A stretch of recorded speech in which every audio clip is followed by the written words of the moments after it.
Finn Mertens is Adventure Time's poster boy and main protagonist. He's got a cool hat, a whole lot of different swords, and enough energy to do pretty much anything he wants. He's gone through a lot over the years, and as a result, he's grown and changed quite a bit. His adventures with Jake the dog fundamentally altered the world of Ooh, and his interactions with the magical denizens are legendary. We can also thank him for the introduction of using ALGEBRAIC as a stand-in for awesome. Welcome back to ChannelFrederator. It's time for a complete breakdown of the life of Finn Mertens. This video was made in collaboration with the Adventure Time Wiki with notes from JAGM's Adventure Time Chronology. Check out the description for more info and links to their sites. Alright, there are plenty of events to cover here, so let's get right into it. Before Finn got to Ooh. Around the time of the Great Mushroom War, the Blue Catalyst comet hit Earth, leaving an Agent of Change. This Agent of Change takes the form of a butterfly, which eventually reincarnates as Finn. Finn was also once a one-armed thief named Shoko. Shoko stole an amulet from P-Bubs ages ago, but was knocked into the ooze under the Candy Kingdom, mutating and making her way to the tree that is now the Tree Fort. Then, almost 1,000 years after the Blue Catalyst comet hit, Finn was born on the human-inhabited island, known as Hub Island. His parents, Martin Mertens and Minerva Campbell, are a conman and a helper, respectively. Martin's conman ways catch up to him and he's forced to flee the island with Finn. The father-son duo is separated while floating on the ocean, and that's the last Finn sees of his biological dad for a long time. Somehow, baby Finn came into possession of a breadstick wand. This provided him with enough food to survive until he washed up in Ooh. He goes boom boom on a leaf and falls into it and remains stuck there until a dog couple, Joshua and Margaret, find him. They adopt the little human baby and raise him alongside their pups, Jake and Jermaine. Thus begins the legendary Finn and Jake friendship. Finn grows up alongside Jake and Jermaine, totally unaware of his human parents or any other humans that may be out there. Joshua wants his sons to be adventurers just like him and designs a bunch of dungeons to test their mettle. His dog brothers grow up much faster than him because of dog years. Jake heads off to college and to be a rapscallion while Finn is still just a kid. Eventually, Joshua and Margaret pass away, and Finn and Jake bury them. The duo inherits the iconic Tree Fort. Adventure Time! Living together with Jake and BMO, after BMO crash-landed on Earth, Finn can begin his life of adventuring. He kicks off this journey with a slumber party to prevent candy people from getting eaten by zombies or exploding from fear. He makes a royal promise to Princess Bubblegum to tell no one, and eventually does tell Jake. This causes the Guardians of the Royal Promise to freeze time and almost try him by fire. Bubblegum gets them to chill out a bit, and Finn ends up getting some easy math questions instead. All is well in the Candy Kingdom. Soon, Lumpy Space Princess accidentally bites Jake during a tea ceremony, which gives him the lumps. In order to cure him, Finn and Jake go with LSP to Lumpy Space, where Finn has to constantly remind LSP of the urgency of their situation. After LSP insults the only folks in Lumpy Space with the antidote, Finn gets angry enough to impress the anti-lumpers and scores some for Jake. In order to administer it though, Finn has to become Lumpy himself. He cures Jake, but ends all lumped up himself. In the end, he is given the antidote and everyone dances. One day, while sledding in the Ice Kingdom, Finn and Jake beat up a bunch of ice monsters. They sally a little too hard and Ice King freezes them and tosses them in a cell with a handful of princesses. The princesses tell Finn that they've been trapped for weeks because the Ice King wants to marry them. Finn breaks his flute trying to escape. He convinces the princesses to pretend to have fun to make Ice King feel left out, and it works. Finn kicks Ice King's butt and escapes with the princesses and Jake. Slime Princess wants to marry Finn, so Jake says he pees his pants all the time. Tree Trunks asks for Finn and Jake's help to get the Crystal Gem Apple. They agree to help and head into the evil forest. Finn and Jake fight off the Wall of Flesh, Sign Zombies, and a Brain Beast, all while Tree Trunks acts pretty carelessly. Finn gets really mad at Tree Trunks for putting herself in danger, which makes her cry and run off. This results in a fight with a Crystal Guardian who's eventually tricked into being less dangerous by the adventurers deciding to fight Tree Trunks style. Finn then witnesses Tree Trunks eat the Crystal Gem Apple and explode. This horrifies everyone. Finn saves P-Bubs' life, who then designates him a hero. And what's a hero without a quest? She sends him off to find the Enchiridion. Finn and Jake go to Mount Cragdor and complete a whole whackload of trials. You know, hang gliding on ogre dollars and kicking dark magicians in the nards. Finn proves himself a righteous hero and gets the Enchiridion. Upon receiving the book, he immediately flips to chapter 5, How to Kiss a Princess. Aw yeah. Our boys accidentally kidnap a jiggler and dance all night with it. They don't know how to take proper care of it and plug it up with glass eyes and eye patches. It becomes clear that the jiggler just wants to go back to mama, so they bring it home. After rescuing Princess Bubblegum from Ice King, Finn and Jake are honored with a party. Ricardio the heart guy shows up and Finn gets super jealous even though he insists that he's not. He finds out that Ricardio is Ice King's super messed up heart and gets the blood pumping muscle back into the crown wearing villain before kicking him away. P-Bubs requests a kiss, but it's actually just a picture of Jake's face on her butt. Finn and Jake hire a bunch of de-thawed businessmen to build their gauntlet bridge, and this ends up making everything way too efficient. Heroism gets too easy, and the brothers get really lazy. They eat ice cream and play video games all day while the businessmen do the hard work. Eventually, the businessmen become villains, and Finn and Jake defeat them before rehiring them and telling them to go back into the ice. Jake's gut is magically returned to normal size, but Finn's is not. After realizing that he's having trouble balancing his relationships, Jake gets Finn and Lady Rainicorn to hang out together. At first, it's a little rocky, but after Lady puts on a universal translator, they start to get along. In fact, they get along so well that Jake gets jealous. Finn catches Jake hanging out with his old criminal pal, Tiffany, and once he realizes that Tiffany is a boy, he fights the miscreant. Finn emerges victorious and says that he and Jake should hang out again. While hanging out, Finn notices a mountain with problems and flashes back to his boom boom leaf sitch. This inspires him to help out all sorts of people who need help. At first, he's a little overwhelmed by all the problems he's supposed to solve, but then he figures out a Rube Goldbergian way to get it all done at once. Then he and Jake ride on a love-struck dolphin. After that dolphin ride, Finn and Jake are brought to a wizard training facility where they learn dustomancy and shadowsery. Finn keeps learning magic until he gets all of his stars, and is then conscripted to help some old wizards keep a meteor away. He'd rather get it over and done with, so he runs off on his own to zap the space rock. This doesn't work, but everyone else shows up to help and the meteor is taken care of. Suddenly, Marceline the Vampire Queen shows up and reveals that she's actually claimed the tree fort. Finn and Jake are homeless. They end up in a cave and it's pretty nice, but guess what? Marceline laid claim to this spot too. She just knows all the good places. Jake convinces Finn that home is where the heart is, and that's all very sweet, but Finn ticks off Marcy anyway and they get into a fight. It looks like Marcy drank all of Jake's blood, but he moved his insides around. This is so amusing that Marceline gives them the tree fort back, which is now full of worms. At the City of Thieves, Finn sees a young girl named Penny asking for help. He decides to help her, which involves heading into the city. The City of Thieves is not a good influence, and Finn slowly becomes more corrupt, while Jake is already technically a thief from his time away from home. Once Finn realizes that Penny duped him, he goes on a revenge spree and cleans Penny. She still steals his stuff. After Jake loses his powers to a vengeful pastry-loving witch, Finn gets knocked out by a mermaid and is brought to a nest as food. Thankfully, Jake gets his powers back in time to save Finn from being mermaid bird food. In order to get back at Jake for some butter-based shenanigans, Finn builds a never-ending pie-throwing robot, aka Nepter. It doesn't work until struck by lightning, but even then it has technical problems. Finn brings Nepter to Ice King, and they have a weird co-parenting clash. In the end, Nepter chooses Finn and goes to throw pies at Jake. While chasing a newt, Finn realizes that he's scared as heck of the ocean, probably thanks to being separated from his father while out on the water. A dark entity known as the Fear Feaster emerges from his belly button and tells him that he's never gonna beat the fear. Lo and behold though, Finn finds a way to get rid of that fear. He even saves Jake's life while doing so, and then 3 wise men show up in a limo and say that Finn truly is a hero. Ice King decides he's gonna get married and drags Finn and Jake into his preparations. They participate in his manlarette party, which goes about as well as you'd expect it to. Finn finds out that his bride-to-be is brainwashed and tries to stop the wedding,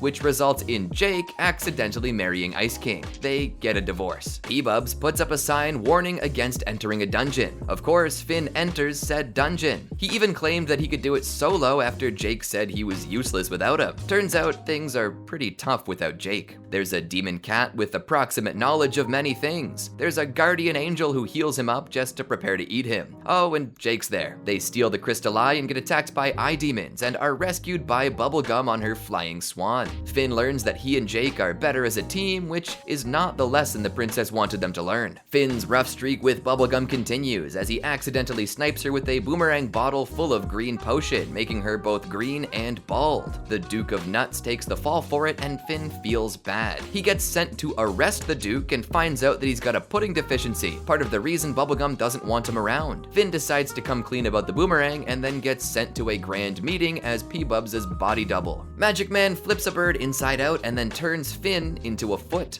Jake sees this as a boon, but Finn doesn't want to be a giant foot, even if he can get catapulted into giant crotches. The rump people don't much appreciate Finn's giant footness, so they toss him off of a bridge, which puts him in the domain of Freak City. Finn and the other freaks realize that they can make up one big body with all their parts, and they fight Magic Man. The lesson? Don't give your sugar to jerks. Finn gets turned back into his regular human self. Finn and Jake civilize a freak named Donnie, which has consequences they couldn't possibly imagine. The Little House people need Donnie to produce obnoxygen in order to keep the Y-Wolves away, so Finn and Jake make Donnie annoying again. After seeing how Marceline treats her old man henchman, Finn offers to take his place. He's hesitant to follow her orders because they all seem so gosh darn evil, but as it turns out, Marcy isn't so bad after all. Jake doesn't believe that she's any good though and attacks her while dressed as a strawberry. Finn thinks quick and tells Marcy how to trick Jake. Jake is happy to have saved his bestie, Finn is happy that Jake is happy, and Marcy is happy not to have been staked. Friendship. During a knife storm, Jake starts imagining things that become dangerously real, like lava floors and poisonous snakes. Finn fights his way through the invisible gauntlet, almost dies, and then switches it off. The imagination switch also turns off Jake's personality now, leaving him boring and emotionless. This Jake sucks so much that Finn starts to use his imagination, something he claimed was for turbo nerds. He conjures up a big red button and gets everything back to the way that it should be. The knife storm ends, but Finn decides that's enough adventuring for one day. Princess Bubblegum sent Finn and Jake on a mission to kidnap Ice King. They sneak into his kingdom, snag his crown, and tie him up. Once he's in jail in the Candy Kingdom, Finn feels a little bad for him as Ice King really didn't do anything wrong this time. Well, not on purpose. The candy people were suffering from freezer burn flu, the side effect of Ice King's beard flakes. The only cure were his sad howls, and by the time Finn learned this, he'd already let Ice King go. So Finn and Jake go back to the Ice Kingdom and pretend that a bug is flying around. The so-called bug lands on Finn, Ice King tries to hit the bug, Ice King hits Finn, and Finn pretends to die. Ice King is so distraught he begins to wail, and the candy people are cured. While fighting a swamp giant, Finn and Jake find the sword of Billy, the greatest warrior ever. When they try to take the sword, it opens up Billy's cave and they get to meet their hero. Billy is old now and a little disillusioned. He convinces them to try and help folks non-violently, which doesn't work out too well for our adventurous duo. After a bunch of misadventures, they decide that they can help people with violence, which cures a hole in Billy's tummy and returns him to his old self. Finn can't find Jake, so he starts playing his viola, badly. When Jake shows up, they hear cries for help and go to see what's up. The soft people had their gold stolen by the gut grinder, who everyone thinks looks just like Jake. Finn is worried that more people will think Jake is the monster and does what he can to convince them otherwise. Eventually, Jake gets imprisoned and starts to believe he is the monster, but Finn uses a gold tooth to lure out the real one. Jake starts acting like the gut grinder, but Finn badly plays his viola again and brings him back to his senses. After hearing Marceline's sad song about French fry thieving fathers, Finn summons Hunts and Abadir from the Nightosphere. Abadir tries to steal Finn's soul, gets stopped by Marcy, and steals her base. Finn tries to stop him from sucking more souls, but is unsuccessful. Finn and Marcy end up fighting a gigantic Hunts and Abadir and reveal his true form. Finn isn't strong enough to take on this ancient entity, but he does distract him by playing a recording of Marcy's French fry song. This gives him the opportunity to slice open the soul sack, releasing all of the trapped souls back into Oo. Finn then banishes Abadir back into the Nightosphere. Also, Jake was in his pocket the whole time. Finn and Jake went to sleep after a crazy adventure, but a horse with whacked out poo brain prevents them from doing so. They try all sorts of stuff, but nothing gets the horse to go away. Finn stops Jake from killing the horse, and they then find out that it was Ice King in a costume all along. Now they want to know what he's up to, but he won't tell. After an extended fight where Finn knocks off Ice King's crown and threatens to behead him, Ice King admits that he was just trying to figure out what made the duo happy. Oh. Finn and Jake learn about the Nice King and decide to be his knights. The Nice King is holding a bunch of princesses in a sandcastle cell, looking for the best one to marry. He sends Finn and Jake to get his stolen razor from the Ice Kingdom, where they discover that he is indeed the Ice King without a beard. When they return, the princesses won't let them beat up the Nice King. Finn glues Ice King's beard back on, revealing his true identity, which prompts the princesses to beat him up themselves. Finn gets a splinter and buys a thimble from Choose Goose to protect his little fingies. He runs into some well-armored knights who make fun of him for his lack of impressive protection. Thus begins a quest for the armor of Zeldron, foretold to be totally... Finn travels through the swamp of embarrassment, facing naked people, a crying creature who thinks he's her baby, and a ghost who wants to play drop ball. Finn does not deal with the embarrassment well, but he does find the armor. Too bad it seems to be built for girls, and Finn doesn't want to wear it. The ghost gets mad and starts sucking Finn's soul out, but Jake dons the armor and forces the ghost to go outside. Sir Slicer shows up and makes fun of Finn again, but now Finn is ready to fire back. Slicer's armor gets the better of him, and Finn gets the last laugh. He then rides on Jake, who is still wearing the armor, which is totally... Jake gets sick and demands that Finn tell him a story including romance, fighting, suspense, and a happy ending. Finn causes trouble in the woods, including getting Bubafina and Mr. Fox to kiss, fighting a teenage bear, and menacing a bird's nest with a rock. The forest wizard knocks him out and puts him in a cage for his crimes, but Finn manufactures a happy ending by teaching all of his new forest pals some important lessons. When he tells Jake this story, Jake immediately gets better. Too bad Finn catches Jake's illness immediately afterward. When a giant snail named Snorlock wrecks Finn and Jake's tree fort and sprays them with happy juice, they decide to find him a lady snail. This doesn't go very well for a variety of reasons, largely thanks to Jake's weird advice. Well, maybe the advice would have worked if Snorlock was a snail, but Finn realizes that he's a slug. No wonder. Finn gets kidnapped by gnomes who want to use his boundless energy to power their upturn overdrive. He's tossed into a giant hamster wheel and forced to run under threat of electric shock. He's then tossed into a glass prison and shocked into dancing.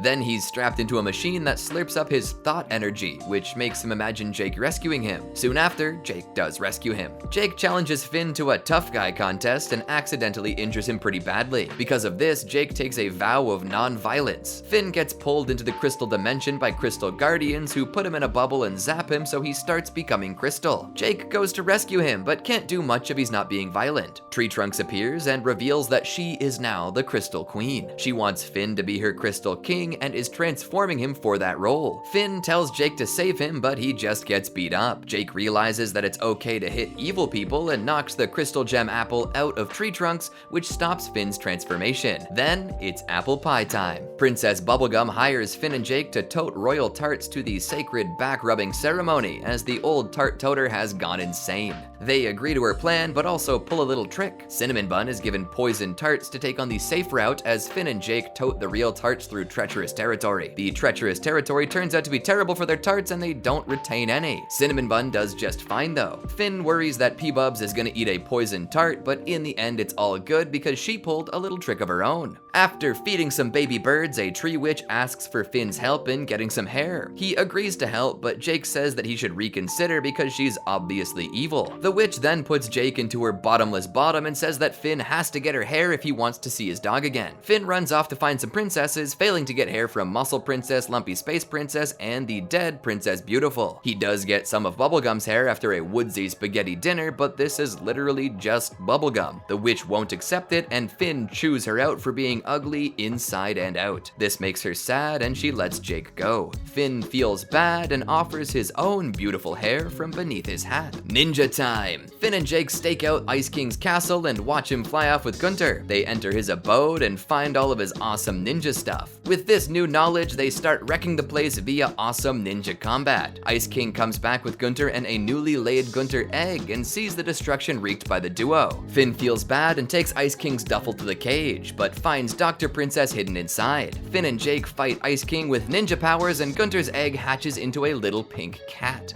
Finn helps Jake look like a rainicorn in order to impress Lady Rainicorn's parents. He is mistaken for a goblin and gets beat up helping Jake play Rainicorn games. Finn gets mad at Jake, who begs for his forgiveness. During a picnic with the Rainicorns, Finn almost gets eaten, which makes Jake mad enough to reveal his true identity as a dog. Also, Finn eats some soy people. On the way to an ice cream marathon, Finn and Jake are accosted by a frog gnome knight. He hands off his chest of beans, 2 good and 1 evil, and then dies. Finn wants to protect the beans, but Jake decides the best way to deal with this would be to plant them and kill whatever evil shows up. One plant pops out baby pigs in cute costumes, another creates magic wands, and the third is full of ice cream. The baby pigs turn out to be evil, but thanks to a personality quiz Finn gave them, he realizes they're all allergic to ice cream. He sprays them with the ice cream plant, causing them to explode into confetti. Finn defeats and deposes a goblin king who liked spanking his subjects' butts. With no leader, they ask Finn to take over as king. It's weird because the gobs have no idea how to react to niceness. Plus, there's all these weird rules that prevent Finn from doing, like, anything. And every time Finn breaks a rule, the goblin people assume he's coming to spank their booties. The deposed king returns with an army of ear clapses, which Finn defeats by clapping real loud. He defeats the goblin king again, eats his wand, and leaves the goblins to their own devices, with a king that looks like Finn, but will let everyone do stuff for him. After gifting P-Bubs a scale model of the Candy Kingdom built from spit bubbles, Finn puts out a fire and is asked to speak at the Science BBQ. He doesn't think he's smart enough, so he goes to study at the library. This doesn't go well. Instead of learning, he gets the glasses of Nerdicon from Choose Goose, which grant him immediate genius status. He creates a 4th dimensional bubble to cast a 3-dimensional shadow, and this causes space and time to collapse,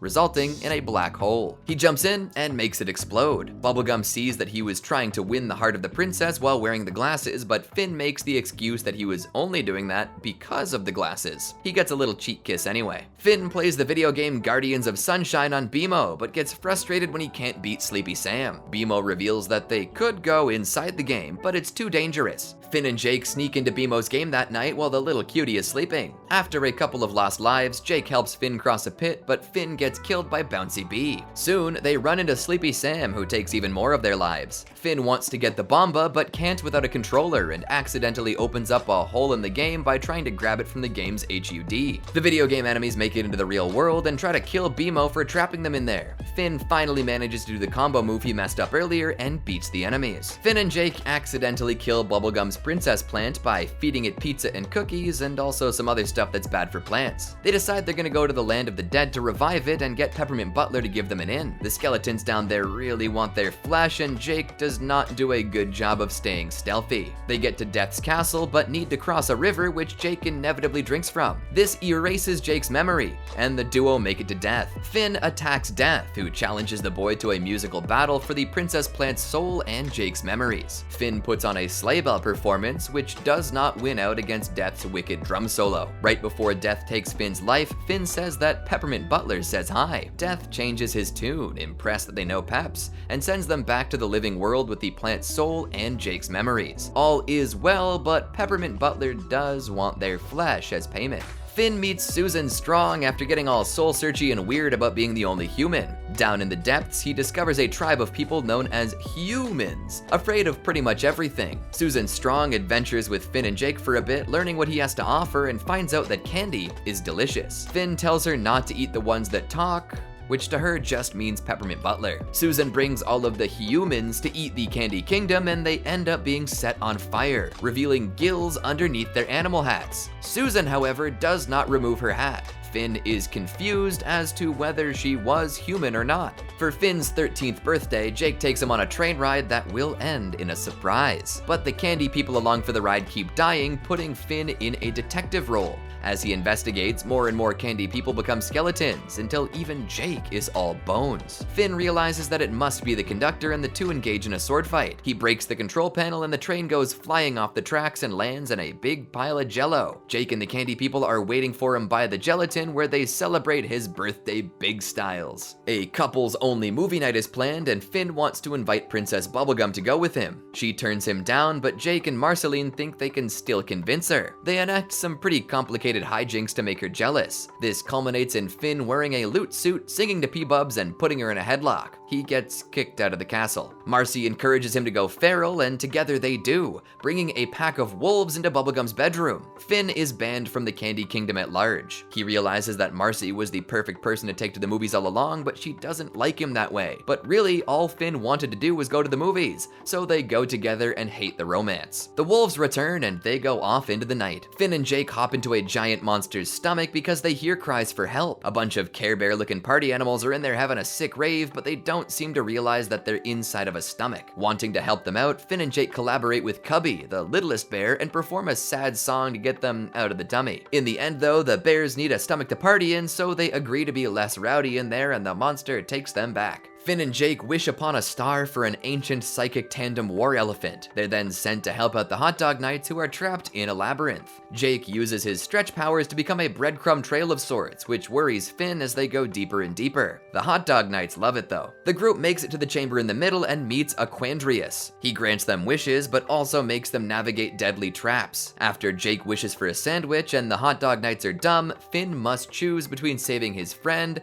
and getting the APTWE. He wishes for the elephant, which then makes a wish of its very own, for Finn's friends to be saved. Huzzah! Finn calls off a movie night because of the FBI copyright warning that plays before it. This inspires him to make his very own movie with Jake, where they have a lot of creative differences. They hand over all their footage to BMO and ask whose is better. No reply. At the screening, they find out that BMO has replaced all of their footage with an animation that shows all the fun Finn and Jake had making their movie. Check please! Marceline tricks Finn and Jake into thinking they're vampires. Her ghost pals are jerks and try to kill and or devour Finn and Jake. In the end, the ghosts spare their lives because they want to watch a movie. The snail in Finn's backpack enters into the chamber containing the Lich without a protective gem. The Lich sees his chance and escapes the amber, beginning a destructive rampage across Ooh. Bubblegum gives Finn Billy's gauntlet and tells him he has to defeat the evil. She also gives him a sweater. Ice King interrupts and gets gauntleted. When Finn catches up to the Lich, the evil entity is already powering up in a pool of toxic waste. The gauntlet is destroyed and Finn's hand is burned. Finn gets possessed by the Lich, but his sweater saves him from the cold. He realizes that the sweater is keeping him safe thanks to the power of liking someone a lot. He uses the sweater to break the Lich's face off, turning him to dust. Ice King then drops P-Bubs into the toxic waste. Finn and Jake take on the role of caretakers for P-Bubs as she recovers from her swim in the green pool. Finn wants to confess his feelings, but she's definitely not herself. She's acting weird and keeps conjuring fire and looking for chemicals. Finn brings her a lot of dangerous stuff, which she mixes in a bathtub and then drinks, becoming a massive monster. Ice King wants to help, but Finn is still mad at him for dropping Bubblegum in the first place. Finn tries to use the sweater to fight again, but it doesn't work. Ice King gets to help, and as Finn distracts her, he casts an ice spell. Monster Bubblegum is frozen, but she falls over and shatters. She's put back together, but lost a lot of Bubblegum and is now technically 13. Finn is very happy with this development. Finn finds the cuties attacking his tree fort and thinks they're very cute. They prove to be quite violent, but ultimately are not a threat to anyone but themselves. Finn fakes his death to appease these so-called evil creatures, and Jake's laugh gives it away. They then convince them to use their cute powers to control Ice King.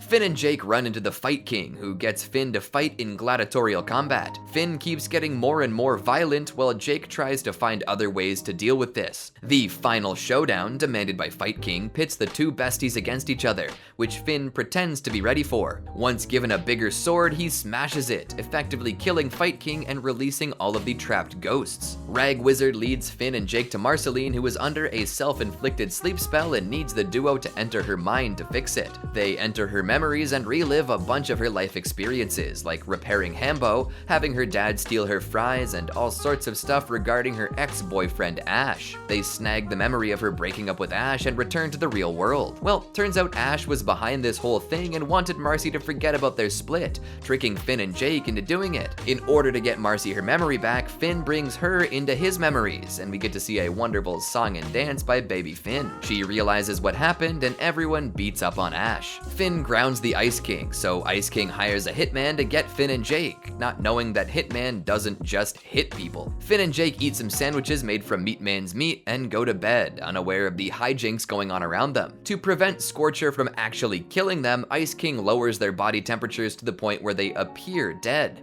Finn lives to adventure another day. Finn is on a so-called date with the 13-year-old Princess Bubblegum. He eats some spicy instant bath serum and then meets the Earl of Lemongrab, who is here to rule the Candy Kingdom until the princess is 18 again. Finn and Bubblegum then pull some wicked pranks on Lemongrab to get him to leave, which only gets Candy citizens put in the dungeon. The two youths flirt and bond during this prank spree. In the end though, it becomes clear that the only way to get Lemongrab out is to get Bubblegum back to ruling age, accomplished through the addition of candy mats from the imprisoned candy people. Finn and Bubblegum do share a kiss before she returns to her true age, but that was like 5 years ago, you know? Jake gives Finn a little pep talk about love. LSP runs away from home, so the lumpy Space King and Queen hire Finn and Jake to bring her back. They find her moonlighting as a crop-stealing monster who was raised by wolves and convince her to apologize to the villagers, with mixed results. She goes home and Finn gets thanked despite his lack of really doing anything. Finn wakes up one morning and is unable to move. The reason? Ice King sprayed him and Jake with a freezing potion in order to become friends with the duo. Finn feels that his mind is more powerful while his body is incapacitated and attempts to summon an astral beast. This puts him to sleep. When he awakens, he believes he's succeeded in summoning one but doesn't know what it looks like. The beast eventually shows up as a swarm of butterflies which Finn and Jake can control. They attack Ice King with the bugs and he accidentally freezes himself. At the wizard battle, it's revealed that the grand prize is a kiss from P-Bubs. Finn enters to prevent Ice King from winning, air quotes, but we know why he's really doing it. He meets up with Abracadaniel, who thought the prize would be money. Finn comes up with a plan to help Abracadaniel defeat the Ice King, which ends up working. With this, Finn forfeits and becomes a cat. But when Abracadaniel actually wants to kiss the princess, Finn leaps out from his cat form to beat Abracadaniel with a power shriek. He admits to Jake that he does want to kiss the princess in a rather angry way, and then goes to receive his smooch. The princess kisses him, slaps him, and sends him on his way. While trapped in a block of ice, Finn is regaled by the Ice King, who is telling him the story of Fiona and Cake, Finn and Jake's gender-bent fanfiction counterparts. While cuddling with a piece of Princess Bubblegum's hair, Finn witnesses a door lord pop out and steal special items from the Tree Fort trio. As they pursue him, they run into Marceline and Bubblegum, who also appear to have been stolen from. In order to get their stuff back, they've gotta be a real band. Finn is shocked when Marcy sings "I'm Just Your Problem" and then suggests a noodle break. After everyone else acts like jerks, Finn starts singing a song about best friends, which turns out to be the goal of the Door Lord all along, to make them realize that friendship is the true treasure. Finn is still embarrassed when he gets the hair lump back though. Finn doesn't like Korean food, so he takes Jake to Tree Trunks' house for apple pie. Too bad someone stole all of her apples though. Finn leads them on an investigation, taking them to seedy places where thieves and criminals hang out. But in the end, it turns out that magpies had stored all the apples on Tree Trunks' roof, and they'd fallen into her closet through a hole. Oh, happenstance. Murder Mystery 2.0. This time, Finn and Jake head to a mysterious party. They learn that their host is a ghost who will take over someone's body and kill the rest of the partygoers. Finn and Jake run around and discover skeletons and such while getting more and more paranoid. When Bubblegum melts and Cinnamon Bun is splattered all over the walls, Finn admits that he set up the whole thing, but he didn't plan for these deaths. He sees a crazy monster and the house comes alive, but Jake reveals that he set the whole thing up to flip the script on Finn. Except for the monster house bit. Another candy zombie plague hits the Candy Kingdom, and Princess Bubblegum is bit before she can do anything about it. Her last words are, "Just let science do the work." Science is... That's it. Finn tries to make his own cure, but just ends up giving the zombies wings. After everyone else is infected, Finn locks himself in the science shower and discovers that P-Wubs has a rat named Science. Science then saves the day. Susan Strong shows up and asks Finn for his help, needing his hero's heart and fire. Jake doesn't wanna, but they go anyway. Lubglubs slow their journey to the human tribe city, but Finn puts fire into the city heart, killing off the creatures. Still not entirely sure if Susan Strong is human or not. Uh-oh. Finn's legs are broken thanks to a crazy stag in the Candy Kingdom. When he wakes up, he has to get around in a wheelchair and Jake has gone insane. Jake claims that everyone in the Candy Kingdom is missing because they're prepping for a surprise party. This is not true. Finn starts to believe that Jake has gone truly crazy and has trapped all the candy people in the sewers. Well, it wasn't Jake. It was the stag who has creepy human hands. They beat the stag, rescue the candy people, and go to take a bath. Finn promises to protect Wildberry Princess after she finds a note from an assassin. After getting mad at Jake for eating too much, he starts noticing his pooch pal acting weird. Jake gets Finn to sing their mom's lullaby, which puts everyone to sleep except for Finn and Jake. Finn reads a message from Jake but misinterprets it and starts to meow. A bird flies into Jake's head, knocking a tiny assassin out of his nose, revealing why Jake was acting so odd. Finn wants to fight Meow and even takes a slash to the face. It just makes his face look cooler though. Jake grows his liver to be enormous enough to process Meow's poison, and Finn watches Wildberry Princess knock Meow off a cliff. They then all head to the hospital. Finn and Jake try their darndest to get past Ice King's ice armor, but to no avail. There's also a snow golem and some fire wolves getting up to their own stuff. Axes seem to do the trick, and the ice armor is broken. The snow golem gets some loving licks from a fire wolf pup, and Finn learns a little from this, giving Ice King a smooch on the cheek. Following Jake's croak dream involving Banana Man and a rocket ship, Finn sees Banana Man outside of their place. Finn desperately tries to keep Jake from heading to the rocket ship with Banana Man, but Jake still does his best because it's his destiny. Finn accidentally causes Jake's croak dream to happen while attempting to prevent it, but he does save Jake from croaking. Also, Banana Man just wanted some sugar. Finn and Jake find a suitcase of tapes at the dump. These tapes were once the Ice King's, so they decide to hold a screening. The tapes are kind of boring, but Finn and Jake think there could be a secret message on them, so they call up Bubblegum to help. Ice King interrupts, covering the land in snow and sending snow soldiers. They defeat these snowmen and watch the final tape, which reveals that Ice King was once an antiquarian named Simon Petrikov. His backstory is revealed, causing Finn and Jake to feel a fleeting moment of empathy for the biggest weirdo in the land of Ooh. Thus begins a holiday tradition. They get together once a year to wear cozy sweaters and watch videos. Marcy invites Finn and Jake to her place to jam, but she's not there when they arrive. They're not supposed to go inside, but Jake hides inside of her house. Finn follows him in, and soon Marceline comes home. They hide in her closet and watch her do a bunch of gross stuff because she thinks she's alone. They try to sneak out without being found, but Jake gets bit by a spider and he and Finn get into an argument about whether or not they can be heard. Marcy finds them, they explain, and everything's cool. Marceline hides at their place all the time. At Turtle Princess's library, Finn finds out about a secret race of beings known as pagelings. Jake doesn't believe him, so Finn tries to prove that they do indeed exist. Finn moderates a war between the pagelings and their mortal enemies, the Moldos. He even brings some Moldos to throw at Jake to prove that he isn't just making stuff up. To keep the Moldos from hurting Jake, Finn gives up his shirt, which also proves to be an excellent peace offering. After breaking his toes jumping from a flying bird, Finn refuses treatment from clown nurses. He instead opts to find a Cyclops whose tears can heal any wound. He runs through an acidic river, flattens a tiny man's home with watermelons, and sings a sad auto-tune song.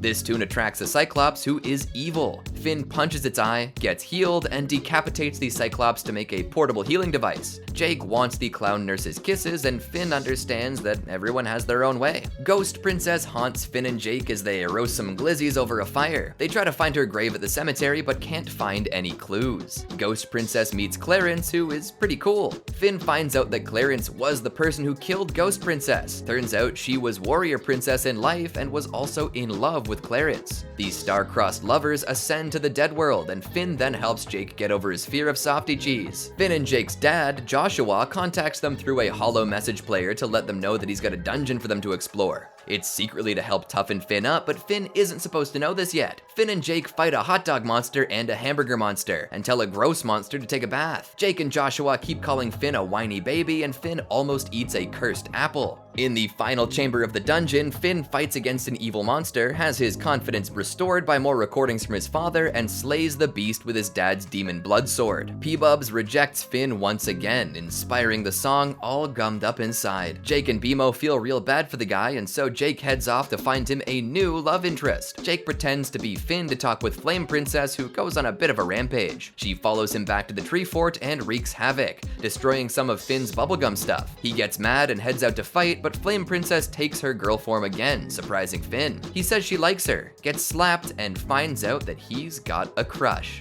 Finn takes this crush and runs with it, trying to convince Jake that Flame Princess is not evil. This is tough as FP thinks they're attacking her, and also she's trying to take over the Goblin Kingdom. Finn utters that classic line, Listen, when I look at you, my brain goes all stupid, and I just want to hug you and sit on the couch and play BMO with you. This sorta works for a second, but Flame Princess still goes to take over the Goblin Kingdom. Finn finds Nepter after more than 15 months of hiding, who builds them fireproof suits. These suits help put out the fires, which inadvertently hurt FP. Finn leaves his suit, not wanting to hurt her, but still cries some tears on her, which do sting. FP thinks he's a water elemental and says that they would just hurt each other if they stayed together. Finn wants to defy nature for her. She hugs him and leaves. Ouch. Finn and Jake witness BMO doing weird junk when no one's around and then attempt the most ultimate high five ever, catapulting across Ooh. Their high five finally detonates above the Candy Kingdom talent show, causing a sonic boom and winning the competition. LSP is not impressed. While stunting on a forest trampoline, Finn and Jake get stuck in a giant spider web. The spiders behind the web are a married couple and aren't getting along. Finn, showing some maturity, becomes a quasi-marriage counselor for them. He convinces the husband, Ed, to find a gift for his wife, and while he's away, Finn tries to make an escape plan work. The dysfunctional spider couple argues to the point that Finn and Jake can escape, but Finn wants to help them anyway. He almost gets eaten by Barb, the wife, but then she gives birth to all sorts of baby spiders. Mr. Pig admits he likes tree trunks, so Finn and Jake encourage him to let her know. The feeling is mutual, which is great, but Tree Trunks neglects her pie making, which is not great. Also, they're being really gross with their PDA, making out in all sorts of conspicuous places, like inside of Finn's sandwich and at the drive-in movies. Finn and Jake have to split them up, but eventually relent because their love is so strong.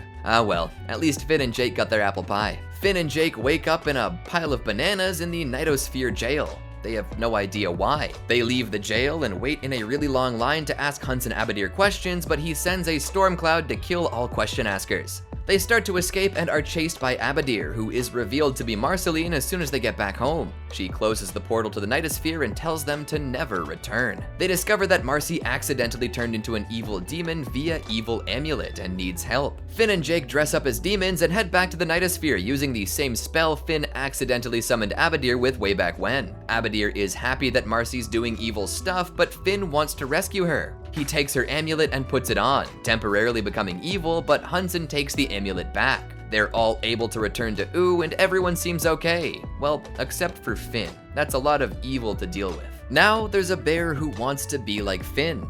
Jake is worried that he's trying to impersonate his buddy, and Finn lets it go for a while. The bear, dressed as Finn, throws a party in the woods and invites Bubblegum, convincing Finn that he's trying to steal his ex-girlfriend. Finn gets mad and exposes the bear as an imposter, and then realizes he's being a jerk to a woodland creature. He hands over the Enchiridion and says that the bear can be a hero. The bear heads off with the book, only to hand it off to the lich snail. Finn gets hugged by a hug wolf and goes to bed with a fever. The next day, it appears that the citizens of Candy Kingdom have been terrorized by hugs. Finn needs to be locked up after breaking into some homes, but Cinnamon Bun frees him for, quote, just a little hug. Finn ends up in a hug lock with the alpha hug wolf, which breaks the curse and frees them both. Finn and Jake discover that Ice King has been stealing princess body parts to create a Frankenstein's monster-esque creature known as Princess Monster Wife. They keep passing out whenever they lay eyes upon her. They try to fight her without looking at her, but a crisis of conscience sends the princess on a quest to return all of her parts to their rightful owners. Finn and Jake are called upon to meet and watch over Princess Bubblegum's scientifically engineered successor, a giant pink sphinx named Goliad. While navigating an obstacle course of Finn's design, Goliad expresses some of the same hyper-controlling tendencies as P-Bubs, using psychic powers to make sure that everything is perfect. This quickly gets out of hand as Goliad can tell that they are the strongest and nobody can stop them. Finn and Jake distract the Sphinx until Bubblegum creates another one, Stormo. These two creatures end up in a stalemate. P-Bubs reveals that Stormo was made from Finn's DNA and, as such, is like a son to him. His heroic qualities allowed the Sphinx to sacrifice itself to save everyone else. Finn wishes Stormo a happy birthday. While searching for a mystery cave, Finn comes across a porcelain lamb. He touches it against Jake's advice and is teleported to the spirit realm. His face is now on the lamb and he cannot be seen or heard by anyone except for Ice King. Ice King shows Finn all these spirit realm creatures he can see and gets him to toss them into a hole in his basement. When Finn gets rid of the last creature, Ice King reveals that Finn is now trapped in the spirit world. Finn threatens to reopen the hole, so Ice King promises to help him. They try to break the lamb, but Ice King just ends up in the spirit realm with Finn. They come to realize that they can affect small things in the real world and finally get Jake to break the lamb, freeing them. LSP decides she's gonna write a book about Finn and follows follows him while he adventures. She ends up trapped by magic mirrors but is rescued from the fake Finns by Finn and Jake. As Finn sits outside after his adventure, LSP realizes she might have a crush on him.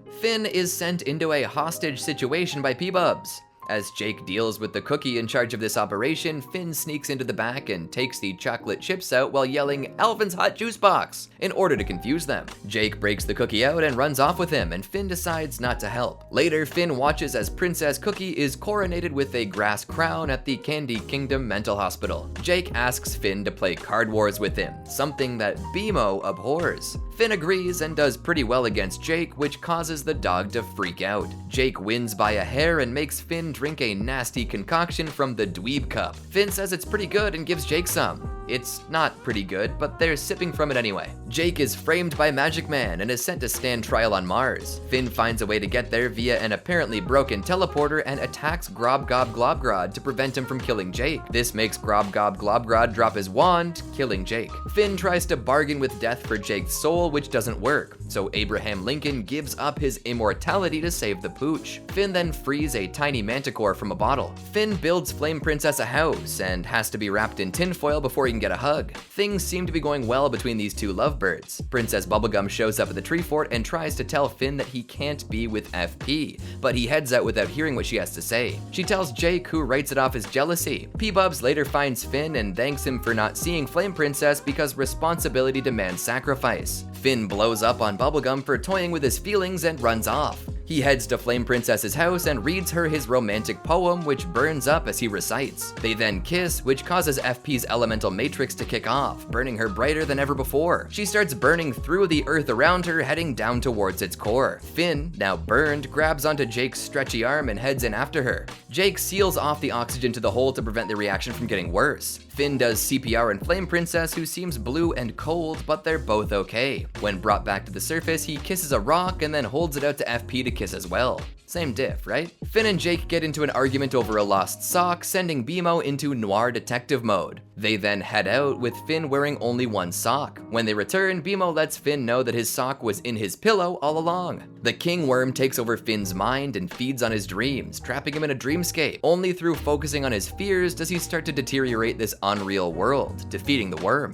Finn and Jake are kidnapped and poisoned by Ricardio, who broke free from Ice King's chest and need to be rescued by Lady and Peebles. When Finn wakes up, he hears that Lady has big news for Jake. She's pregnant. Finn watches on as Lemongrab is creepily stalking Candy citizens. He helps P-Bubs find some volunteers to live in the earldom of Lemongrab, but this doesn't work out. He and Jake head to Castle Lemongrab to find the pup gang, but they get captured and reconditioned by Lemongrab. Finn escapes this and saves Bubblegum from a sound sword blast. When Lemongrab 2 enters the scene, Lemongrab releases all of his prisoners. The legendary fighter known as the Farm shows up, and Finn and Jake want to fight him. In order to get strong enough to win, they start training really hard. The training soon turns into fighting, and they eventually turn to cheap shots. You know the ones. When they wrapped up their scrap, it was time to fight the Farm, but they were no longer going to do it together. Now they were approaching it separately. They get knocked out right away, but during their unconsciousness, they dream of the Dream Warrior telling them seemingly random stuff. When they awake, they work together again and realize the nonsense from their dream was actually cheap shot instructions to beat the Farm. They win, and Finn and Jake are given medals. Flame Princess sends Finn and Jake to get her scented candles back from the Flame Kingdom, as she doesn't want to see her dad. Finn gets Flambeau to cast Flame Shield, and then he and Jake head to the Fiery Land. There, they discover a conspiracy to kill the Flame King. It's his brother's children, Torcho and Fernius. The Flame King had killed their father to secure his place, and they were seeking revenge. Finn asks the Flame King if Flame Princess is evil, which is affirmed. He then asks if hanging out with good people could change that, which is also affirmed. Finn then drops the candles off at FP's place, but she's asleep. A river scamp asks Finn and Jake for help fighting the Mega Frog. They oblige and head on over to take it on. After hiding in a cave, Finn realizes that he has to kiss the frog to win. This works, and the Mega Frog turns into a prince. Gunter uses Ice King's demonic wishing eye to multiply, and his clones go everywhere. Finn's room is full of Gunters, who hold him and Jake down while slapping them. They notice all the Gunters heading towards the Candy Kingdom and chase after them. Finn calls P-Bubs and tells her he's got a plan, but does not elaborate. This is to keep her in a state of confusion, so he has options if Flame Princess doesn't work out. He explains that this is known as future farming, and it came from a book of Jake's. Jake says that book is just for laughs, as as it's full of bad advice. When it's time to defend against the army of Gunters, Finn's plan is put into action. All of the glass bottles in the land were brought because Gunter loves breaking bottles. The army shatters all the glass in no time at all. The other plans don't work, but the day is saved by Ice King, who squirts Gunter with water. Finn and Jake see Ice King show up at Marceline's place with a bunch of torn pages. They think he's searching for trouble, but Marcy actually wants him there to write a song. Finn and Jake are confused about this whole thing as they do not know about Ice King and Marcy's connection from the before times. Finn dreams of the Cosmic Owl, Billy, and the Bear-Snail combo that took the Enchiridion. He and Jake head over to Billy's to make sure he's okay. When they explain the dream to the hero, he sends them on a quest to collect magical gems. During the quest, Finn finds out that Billy is in possession of the Enchiridion and asks why. Billy claims that he got it from the mouth of a bear. The plan is to push the Lich into Prismo's time room. As Finn steals Bubblegum's gem, she accidentally cuts him with her scissors. She then realizes that Billy is actually the Lich in disguise. A Gumball Guardian blasts Billy, revealing the Lich's face. Finn smashes the Enchiridion and opens a wormhole. The Lich tries to pass through, but Jake grabs him. Finn grabs Jake, and all three pass through. Finn then appears to be a normal boy with a nose and a normal non-magical dog. Finn and Jake are dropped into Prismo's time room and see the Lich depart after wishing for the extinction of all life. Finn wishes that the Lich never existed and is brought to the timeline he creates with that wish. Farm World Finn time. Farm World Finn goes to sell his family's mule, Bartram, and sees his dad being harassed by the Destiny Gang. Farm World Finn comes across the Ice King's crown, which is being guarded by a decrepit Marceline. She explains how the Simon in this world prevented the mushroom bomb from detonating by freezing it with the crown's powers, but ended up dying in the process. Farm World Finn says magic isn't real and takes the crown anyway, planning to sell it instead of Bartram. Farm World Finn sees Marcy being attacked by the Destiny Gang, so he goes to help her, drawing the ire of Big Destiny. Farm World Finn gets a sword and heads up to the mansion to get the crown back. Destiny beats him back and shows him he's burning the market as well as Farm World Finn's home. In order to save his family, Farm World Finn dons the crown. Farm World Finn uses the ice powers to put out fires and stop the Destiny Gang, but he loses control and detonates the dormant mushroom bomb. He sends his family away, afraid that he's become too dangerous. He finds Farm World Jake in the goo puddle at the explosion site, and a super skeleton-y Marceline tells him that she knew this would happen. The goo transformed Farm World Jake into a lich-like monstrosity, and Finn continues to lose his mind. In Prismo's time room, Jake wishes that the lich changed his wish to send Finn and Jake back home. Boom. Finn and Jake are back home, and Finn is super confused as to why the Lich did that. He does not remember Farm World. Jake finds what he believes to be a spell book, but is actually an old nursery rhyme compendium. He shows it to Finn, and after reading Little Jack Horner, they go around sticking their thumbs and stuff, saying, "Oh, what a good boy am I." They then go home and play video games with BMO. After tossing his frisbee into a tall tree, Finn begins climbing to retrieve it. He meets a porcupine and then gets shrunk by a squirrel's cursed apple. Turns out the animals in this tree are in a sort of tree cult, and they lock Finn up. Finn and the squirrel want to get away, and Finn tosses the frisbee as a means of escape. It's the perfect throw, and Finn and the squirrel fly off into the sunset. Magic Man makes a bag of miniatures of the people of Ooh and sneaks it into Finn's possession. Finn gets way too obsessed with playing with these toys, especially when he realizes that they can interact with each other. He does some weird stuff, making Jake want to stay with Lady Rainicorn, and plays alone in the house for 16 weeks. When Jake returns, Finn realizes he's gotta get rid of these things, as they're ruining his life. And so he does. Lady Rainicorn gives birth to her pups, and Jake decides he's gotta be a good dad, so he can't be hanging around with Finn and BMO. Finn accepts this. Jake eventually returns to the tree fort as pups age quickly and they don't need him anymore. Finn saves a bunch of candy people from a dragon and gets a lot of praise for it. This turns out to be too much for him, so he takes on a false identity, Davy, in order to be left alone. He forgets who he is and starts building a log cabin with a candy person, and Jake tries to snap him out of it. Finn just calls the police and Jake is arrested. He finally snaps out of it and wrestles with his identity, eventually opting to become Finn again, but only after he saves Jake as Davy. Finn and Jake watch on as the Ice King feels depressed after completing the mystery dungeon. Bubblegum sends Finn and Jake to deliver candy seeds to the Lemon Earldom. They discover that the Lemon Grabs have the formula for candy life and have been turning all of their food into candy people. Finn suggests that they see Princess Bubblegum, which they interpret as attack the Candy Kingdom. Lemon John, a giant lemon person, heads over to destroy the kingdom, but Finn and Jake accidentally kickstart his heart, giving him emotions. He sacrifices himself for the earldom, and then P-Bubs erases the life formula from the Lemon Grab's heads. Finn's hat is enchanted by the ancient sleeping magi of life-giving and comes to life. Finn dubs it Little Dude. It follows him back to the tree fort and eats a bunch of food. The Magi breaks in and tells Finn that his hat is actually evil now, and so it is, jumping on candy people and transforming them into monsters. Finn and Jake tell the Magi to bring some things to life and to make them good, so he does. These objects capture Little Dude and Finn wants him to be good. The Magi turns Little Dude good and now Finn needs a new hat, which apparently is made from skinning an evil bear. Then there's an episode where Finn and Jake don't appear for the very first time, which is notable. This happens a few more times, but I won't be mentioning them. Finn takes Flame Princess to a dungeon to prove she's not evil, but she does have some evil-ish tendencies. She tends to burn things down to ashes. When Finn gets caught by a goo monster, he gets worried that she'll burn him too, but she takes a page out of Finn's book and saves the day. She even calls him her boyfriend. Finn and Jake go to the Badlands in search of the Great Birdman. They get really dehydrated and are rescued by Zergiak the Goblin King, who is now apparently reformed and also a birdman. They spend some time questioning if he is really good, but find that he has done lots of selfless things since they kicked his butt. He is reminded briefly of his time as Goblin King and goes back to his old ways for a moment, but realizes the error of his ways and asks to be made blind. Finn and Jake are playing basketball with Marcy and Ice King. They want to know more about Ice King's past, so Marcy tells them more about their time together after the Mushroom War. When all is said and done, Finn and Jake feel more friendly towards the old weirdo. He doesn't stay in favor long though. Finn and Jake try to make an animation of the Ice King on their computer, but they don't have the patience for it. Ice King then makes a gross computer virus and claims that everyone in the universe will be deleted except for Ice King and Princess Bubblegum. Finn and Jake enter the universal source code to try and fix this and they start glitching. They emulate the gross hair-eating virus video from earlier, causing the glitch to feel sick and throw up all the stuff it ate. Finn is all bummed out about the fact that he told Flame Princess a joke and she didn't respond. Jake tries to tell him to focus on what's real, but Finn just gets more bummy and crawls into his pillow fort. Inside, he finds a secret door opening up to a pillow world. He slays the blanket dragon, meets the mayor, and dances with his daughter, Rosalinen.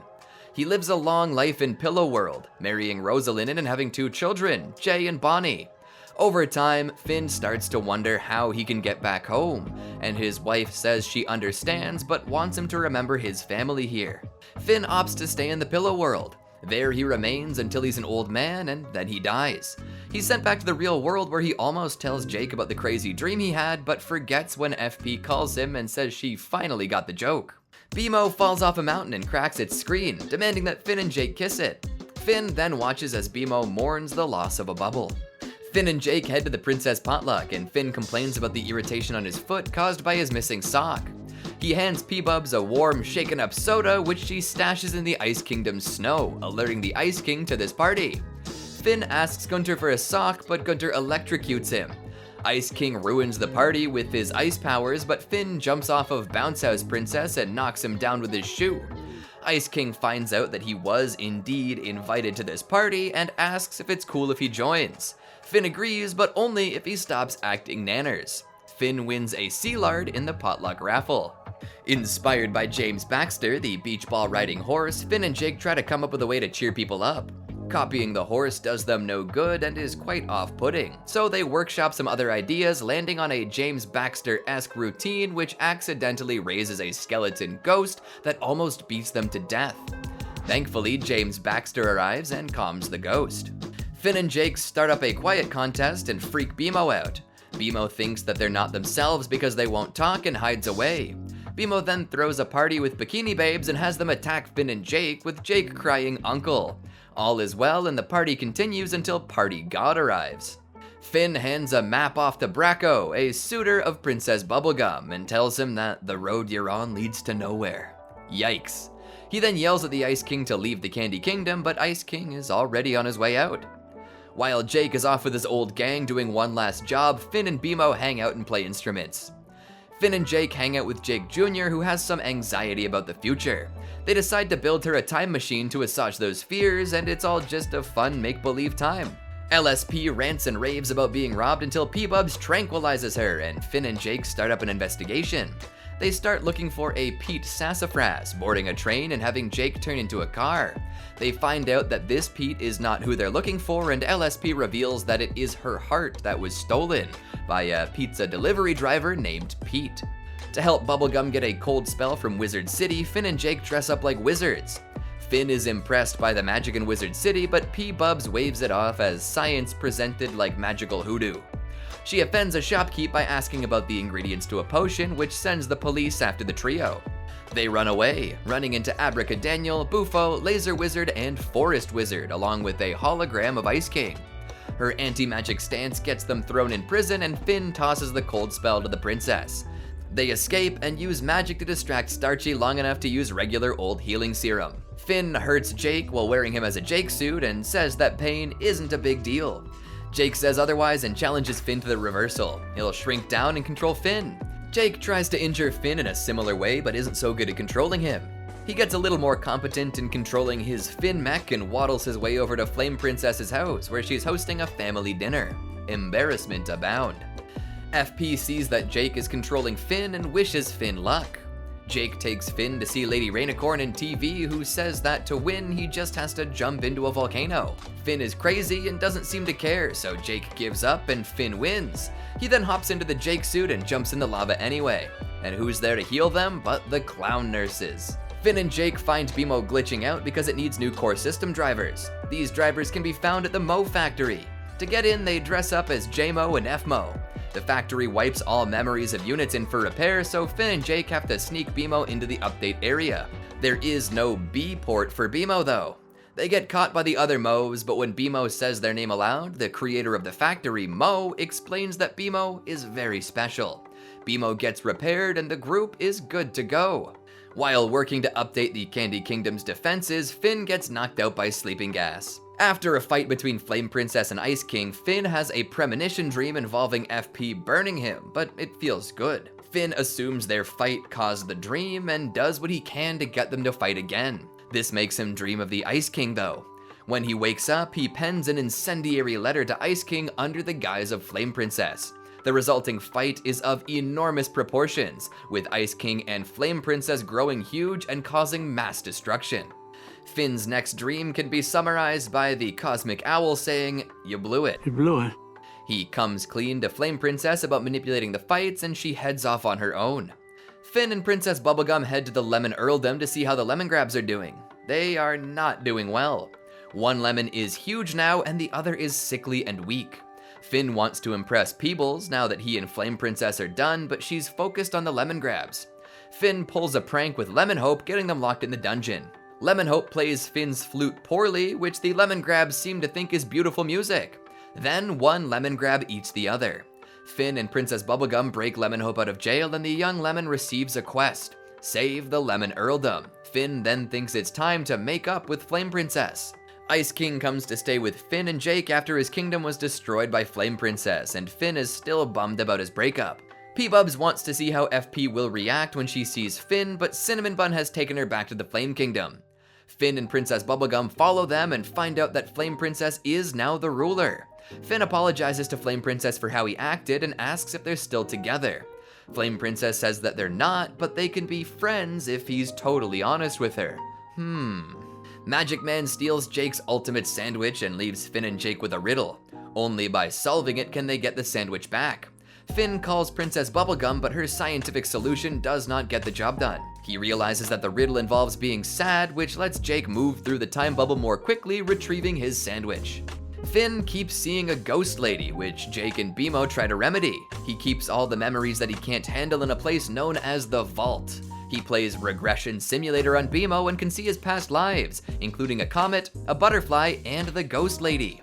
He finds out that he was once a one-armed thief named Shoko. Finn exits his past and calls up Bubblegum, showing her Shoko's skeleton under his place, which then returns the amulet. Slime Princess asks Finn to marry her in order to save the Slime Kingdom. At first, he refuses, but agrees when he's guaranteed that it will be in name only. Finn and Slime Princess are challenged by her sister, Blargatha, to the Trials of Glarb. Whoever's more in love will rule the kingdom. They win the first game with a song about Flame Princess, but Finn won't spoon Slime Princess, so they lose round 2. Round 3 is smooching, so Finn just decides to punch Blargatha's husband. He discovers that he's not even real, simply a blob with olives for eyes. Blargatha is disqualified and Slime Princess is announced as ruler. Finn musters up the courage to go for a smooch, but SP just vomits. Still reeling from his breakup, Finn feels pretty gray. He and Jake run into the dungeon train, which is full of stuff to fight and loot to acquire. After a while, Jake tires of the encounters, but Finn wants to keep going. Jake finds a future crystal showing Finn as an old man, still fighting away. He worries about Finn and pretends to leave, but sticks around to keep an eye out. Finn finds the crystal and sees future Jake loyally following him and realizes his mistake. He tells Jake that he will leave, but in like 2 weeks. Now the crystal shows them back at the tree fort doing dishes together. Finn finds the Box Prince, which is a cat in a box, and realizes that the Box Kingdom has been overthrown. He goes on a very cute adventure to return the cat to its rightful place and ends up hanging out with a bunch of cats. Finn and Jake get stuck with Marceline in an underground city, and Marcy runs out of her red eraser snacks thanks to Jake. Finn heads off to find something red, leaving the dog and vampire together. He comes across a red light and a bunch of sand people, which leads him to a turtle with a red gem. The turtle says that the gem is an emerald, but Finn takes it anyway. He brings it back to his pals who confirm that it is indeed an emerald and that Finn might be a touch colorblind. Marcy's about to go feral from hunger, but P-Bubs saves the day in the nick of time. Finn finds a broken truck, so he and Jake invite Banana Man to come and fix it. The next day, Banana Man has got the vehicle up and running, so he, along with Finn, Jake, and BMO, hop in and go to the Candy Kingdom. Finn and Jake encourage Banana Man to talk to a Lady Banana Guard, but end up just annoying her. A bubblegum imposter shows up, but BMO sees through the disguise and they explode the lizard person with their truck. In order to get Ice King out of their house, Finn invites Abracadaniel over. The two wizards become friends and are annoying together. Ice King shows Abracadaniel Finn and Jake's treasures, including Finn's demon blood sword. They accidentally summon the demon Keoth, who threatens to kill them if Finn and Jake use the sealing chant. Finn has to break his sword to appease the demon, who becomes stronger with the returned blood. Keoth kidnaps Jake and the wizards head back to the Ice Kingdom. Finn calls Lady Rainicorn to help rescue Jake. The Rainicorn brings a tape to the tree fort that explains where the demon might be and how to defeat him. Finn attacks Keoth with a holy grape juice sword disguised to look like a demon blood sword. Keoth absorbs the juice from the sword and explodes. After rescuing Jake, Finn admits that he is still in love with Flame Princess. Finn and Jake accompany PB on an excursion along with her assistant James. They encounter some goo people and get trapped inside of their transport. Finn begins to suspect that James is a saboteur but can't convince Peebles.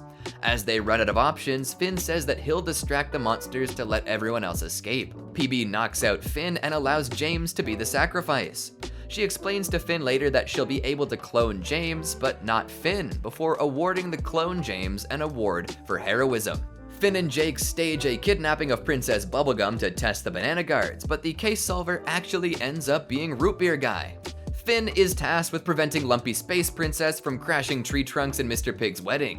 They brawl for a while. With his demon blood sword broken, Finn goes looking for a new weapon. He finds a $3 grass sword and likes how accurate it is. The sword proves to be cursed and tries to attach itself to him, which worries Finn. He seeks out the wizard that made it, who tells him that it's with him forever. Finn accepts this and can now control the sword.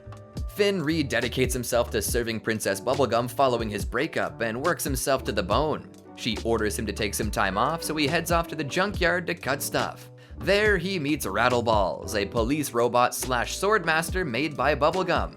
His kind was destroyed due to their excessive violence, but he survived. He offers to help Finn with his swordsmanship, and Finn turns him into Bubblegum. Rattleballs is spared and is allowed to help the kingdom from the shadows. After the Flame Kingdom is overthrown once more, Flame Princess and Cinnamon Bun seek out Finn for help. Finn tries to show off, but they're not interested. They attack the kingdom, but Finn can't do much because FP is worried about her people. Cinnamon Bun frees Finn from the dungeon, and they defeat Don John the Flame Lord and the Flame King. Finn gets shown up by Cinnamon Bun. While jamming with Marcy, Finn and Jake are enlisted to help Simon Petrikov contact Betty. They peddle a bike-powered generator to sacrifice Hambo. Finn watches as P-Bubs unveils a time travel machine, and LSP goes bonkers trying to go to a time where Brad loved her. Finn is involved in the morality training of Lemonhope. Later, Finn asks Bubblegum to sing the song she wrote for Lemonhope. Finn finds Billy's bucket list and decides to complete the tasks himself. He takes Billy's ex-girlfriend for one last ride and heads to the ocean to float on his back. The grass blade kills the Fear Feaster as he floats. A Billy constellation then tells Finn that his father is alive and imprisoned at the Citadel. Jake brings Finn to Prismo for help finding his dad. They find out that to get into the Citadel, they must commit a cosmic crime. They set out to do this, bringing a sleeping man back to Prismo's time room. Waking up this dude will technically kill Prismo, which is a cosmic crime, but the Lich beats them to the punch and disintegrates the old fella. The Lich is then brought to the Citadel and Finn and Jake give chase. They hop onto the Citadel Guardian and make it out to the prison, where they find Martin Mertens. There, the Lich does some weird stuff to break everyone out, resulting in a mass jailbreak. Finn wants to ask his dad a whole bunch of questions, but Martin is more concerned with getting out. Finn asks why he abandoned him in the woods and gets no answer. The Lich bursts out after Martin escapes with the other prisoners and commands Jake and Finn to fall. A little bit of Guardian blood, which has healing properties, touches the Lich, which causes him to develop flesh. Martin and the other escapees try to get away, but Finn doesn't want to let him go.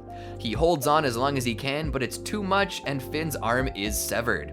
A bit of Guardian blood touches him and a little flower grows on his stump. The Lich is now a gigantic baby, and they all return to the Candy Kingdom via a portal that a Voidcaster had opened up. Finn watches as James, remember James, continually sacrifices himself for silly reasons. Finn and Jake are sent to clean up James's apartment, where they find 25 cloned Jameses. He's been faking his death the whole time in order to get more clones and more medals. The goo monsters return, and the clone Jameses save PB from the original James. All sorts of princesses send replacement arms to Finn, but he's not a fan of any of them. He develops a telekinetic arm and decides to build the tower into space to find Martin and take revenge. He gets to the edge of the atmosphere and passes out. When he wakes up, he sees his dad and tries to take his arm, but it's actually just Bubblegum in disguise. His telekinetic arm goes away and he chills out. When he takes a plank out of the tower, it collapses on the Candy Kingdom. Finn meets a bee named Breezy who really likes the flower on his arm. Breezy wants to get with the flower, so she tries to help Finn get with some princesses. The wingman act works, and Finn tries to kiss a bunch of princesses in order to maybe feel something. Breezy falls for Finn and becomes a queen bee, asking for Finn to be her drone. He wants to keep things simple though, hurting her feelings. Breezy returns once more and makes his flower grow into an enormous tree, which restores his arm with the addition of a thorn in his palm. Finn and Jake visit the Candy Kingdom Museum of Natural History and enact the food chain. Finn and Jake want to spend all of their treasure on something, so they go to the Wildberry Kingdom and start booling out. They realize that people will do anything for money and start getting folks to do some wacky stuff. They take it too far, spend all of their gold and treasure, and are no longer welcome in the Wildberry Kingdom. When Maja summons Darren to attack the Candy Kingdom, Finn and Jake are called in to assist. They sneak off during the battle and return riding their ancient psychic tandem war elephant, which turns the tide. APTWE tells Finn Darren's weakness, and Finn explodes Darren. After the fight, the elephant asks Finn what he should do, and Finn says he's free to make his own choices. Kim Kil-Wan buys the deed to the tree fort and starts renting it out to new people. Finn gets arrested for entering someone's room, but is bailed out by the pup. Finn and Jake talk to Kim Kil-Wan, and Jake trades a poorly made ocarina for the deed. Finn and Jake miss the bus to go on a road trip with some wizards. Princess Bubblegum calls up Finn, but he, Jake, and Rattleballs are seeing how long they can hold their breath in the bathtub. At Jake's birthday, Finn and Jake reminisce about their parents, where it's revealed that Jake wasn't born naturally, but was actually the result of a shapeshifter bite. After Jake kills a fly, Finn is possessed by the bug's ghost. He grows wings, flies around, and spits on the floor. Finn then hangs out as Jake explores a different world. Finn and Jake hold a memorial for Prismo, and Jake eats the last Prismo pickle. Finn dreams of Prismo that night and wakes up screaming. He sees Jake reenacting different memories around the house, but whenever he's noticed by Finn, he explodes. Finn replicates the exact thing that happened the night of the last pickle and sees Jake enter another dimension. Finn follows him. There, he runs into Prismo, who is still technically dead, but Jake can resurrect him via Bro Bond. If one of Jake's alternate selves is able to sleep for all eternity, like Prismo's old man Bod, then Prismo can exist again. Finn then stops an alternate Finn from waking that Jake, and that Finn explodes and turns into the Finn Sword. Now, Prismo's back. When Jake becomes a brick in an old shack, Finn leaves him a walkie-talkie in case he needs anything. Jake provides running commentary on the world around the brick shack, which Finn finds so compelling that he has Starchy broadcast it from the radio tower. Finn also misses a lot of garbage can free throws until it's time to retire the walkie-talkie. Finn gets a toothache and Jake convinces him to go to the dentist, except instead of going to the dentist, he goes to war in the Ant Nation. He's partnered with his rival Tiffany and they take down the Queen Worm mostly by accident. During the fight, his teeth are shattered and Tiffany is swallowed by the worm. The ants fix his teeth and send him home, but now he's being watched by a fly spy. During a Candy Kingdom sleepover, Finn and Princess Bubblegum end up in a closet together. They get bored and take a secret exit out. The candy people try to eavesdrop and make up their own little stories about what they're doing. Finn and PB have a fun night away from the candy people, hanging out with Timmy the giant cat and talking about their lives. Finn talks about his dad and Bubblegum talks about running the kingdom and possibly letting the candy people rule themselves. That experiment falls apart and the candy people get into a wild fight without P-Bubs. Finn and PB almost have a moment, but Finn gets a funny pic from Jake and laughs. Later, Finn looks back on the photos he took with Princess Bubblegum. Finn sees a comet in the sky and enters the astral plane. There, he runs into Bounce House Princess, sees a Cloud People party being crashed by Ice King, and watches Marcy singing on her own. He makes it out to Mars with the help of some space lards and witnesses Grob Gob Globgrod lead the charge against the comet. He tells Finn about the Catalyst comets and then goes off to attack the comet himself, resulting in Glob's death. Finn and Jake take Tree Trunks and Mr. Pig's adopted son, Sweet Pea, who is the refleshified Lich, to school. Finn is nervous that the child will exhibit Lich-like behavior, but it seems like Sweet Pea is pretty well adjusted. Finn wakes up near a farming village and finds out that his dad is pretending to be a tree spirit to make the villagers fix his escape pod. Finn is not happy about this and accuses his dad of being a serial liar. He tries to find out why the villagers are so happy to help, especially as Martin makes them do hard labor and doesn't seem to care about them. The spacecraft starts to overheat and Martin doesn't care. He leaves and Finn has to go stop it from exploding. His dad tells him about the right switch to hit and Finn does so. He then brings all of the tiny villagers back to the tree fort with him. Finn witnesses the dap of the heavens through a telescope and then also sees Flame Princess. Bummed out, he follows Lemongrab to the Mountain of Matthew. Finn undergoes a crazy ordeal and chooses to join a past life of his, a butterfly. He trips out for a bit and finds Matthew along with Lemongrab. Lemongrab doesn't like what Matthew says and throws some lemons into his mouth, causing him to explode into other creatures. Finn saves Lemongrab and they skedaddle. Finn brings licorice and a car freshener to Marceline and Bimo as they watch Jake skateboard. Finn waits for the Super Porp delivery, which arrives shortly afterward. They wonder about the mystery of Super Porp, but decide to delve no further. While walking through the woods at night, Finn and Jake fall into two big holes. Finn wakes up in the kingdom of Huge and is encouraged to stay and wait for Jake by King Huge. He's tied up with spaghetti and told that he'll get what he wants if he sticks around. Finn breaks free and breaks a cuckoo clock, putting out the cooking fire. This allows Jake to fall into the room with Finn and King Huge, and Jake and Finn escape with Jake's new bear friend, Seven. Finn and Jake go to visit their brother Jermaine. He's been living a reclusive, demon-fighting lifestyle in the old family abode and is a little resentful towards his adventurous brothers. Jake offers to make him a meal, but uses salt from Jermaine's protective salt barrier, letting the demons in. During the fight, the house burns down, but the three brothers reconcile. Bimo brings a puppeteer over for dinner who ritualistically transfers chips and ice cream to Jake's head. This gets really annoying really quickly, and Finn is quite upset about it. Bimo figures it all out though. Finn digs a hole after defeating a wizard with a thought cannon wand. The Cosmic Owl visits another one of Finn's dreams, this time featuring Sweet Pea and Martin Mertens. The owl sees a ladybird and ignores his dream duties and does his darndest to find her. Finn and Jake head to a water park, but Finn forgets his underwear. While going back to get it, he rescues a princess and gets a universal coin. He and Jake then head to the water slide where they prank Ice King and get him kicked out. Finn and Jake search for Glob's helmet after all that stuff with the astral plane. They see Betty Groff take the helmet and follow her to Magic Man's house, where they're turned into an egg and a bowl of soup, respectively. Finn tries to escape to help Betty at the behest of the tiny manticore, but he falls into a bowl of flour and is made into bread. Betty gets Magic Man's powers and zoops away, and Tiny Manticore flies Finn to Wizard City for a cure. Then Finn doesn't show up for a while.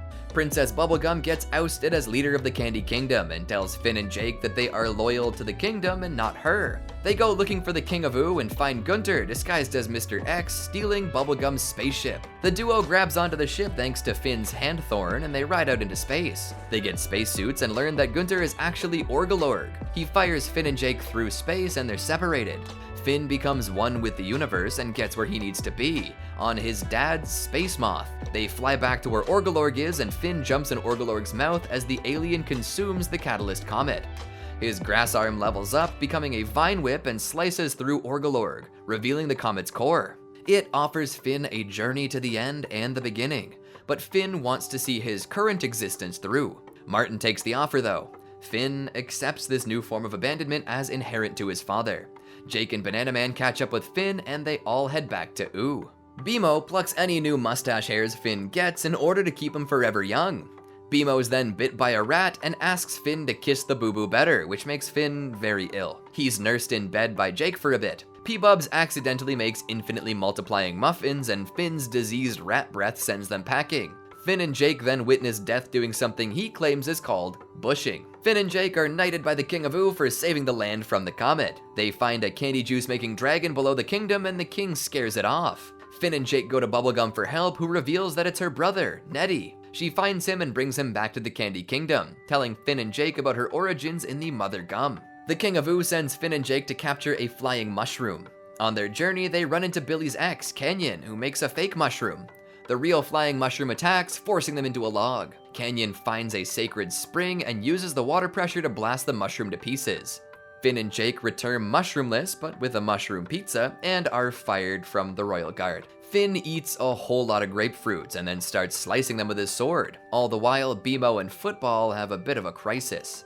Finn and Jake are called to help find whatever is sucking the blood from all the local cattle. People believe it is Marceline, but she was just de-vampired and says it wasn't her. Finn and Jake find the vampiric monster behind it all, but Marcy is grabbed by the villagers and tied to a windmill to await sunup. Marcy tells Finn to burn all her diaries.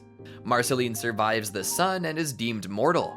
Jake brings Finn and Marcy news of vampire activity ramping up, which confuses Marcy as she staked them all earlier in her life. She finds out that the Vampire King is back and alerts everyone of the upcoming disaster. She, Finn, Bubblegum, and Peppermint Butler go to the vampire cave, but it's deserted. Finn gets kidnapped by Ice King, who is under the control of the Empress. Marcy tries to kill the Empress, but stops when Ice King brings Finn out. Finn and Marcy escape again, but are hunted down. Marcy reminisces on her past with Simon, and Ice King starts crying. Finn and Marcy come out of hiding, but it turns out Ice King was just faking it. He's ordered to kill the two, but it turns out he was never actually hypnotized, just lady crazy. Marcy steals the Empress's powers. Finn and the rest of the vampire hunters look for the moon in the woods, following a trail of pearls. Finn is used as bait, which lures out the Hierophant. Jake morphs into a house, and as such, the Hierophant cannot enter him without being invited in. Crunchy accidentally knocks the vampire into Jake, vaporizing him. While the rest of the group tries to find a cure for Marceline, Finn and Jake are tasked with finding the moon.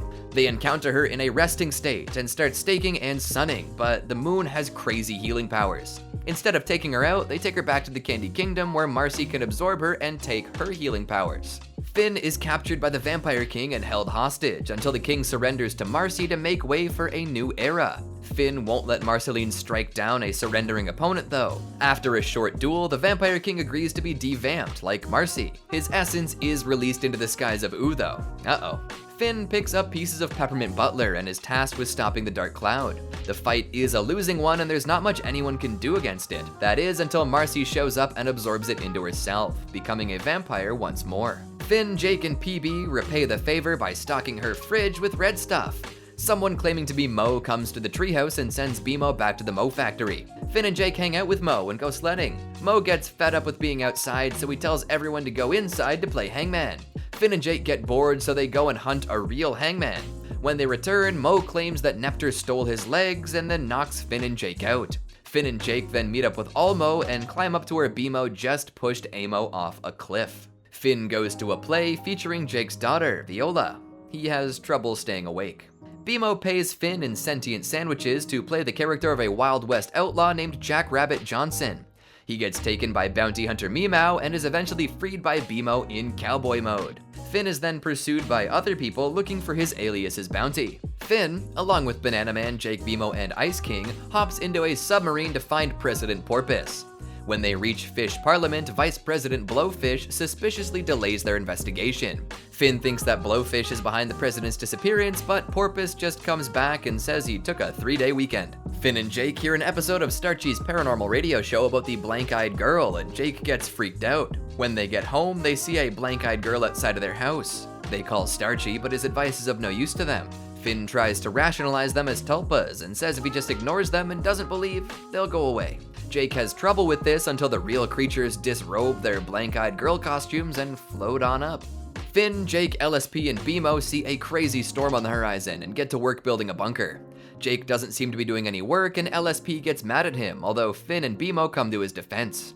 Once in the bunker, they learn that the storm is actually fueled by bad vibes, or jubies, and they need to chill out, which is facilitated by Jake. Gunter goes missing and Ice King comes to Finn and Jake for answers. He shows them a ransom note that tells him to meet at Moosebone Clearing and to come alone. Finn and Jake follow covertly and hear a voice ask for Ice King's crown.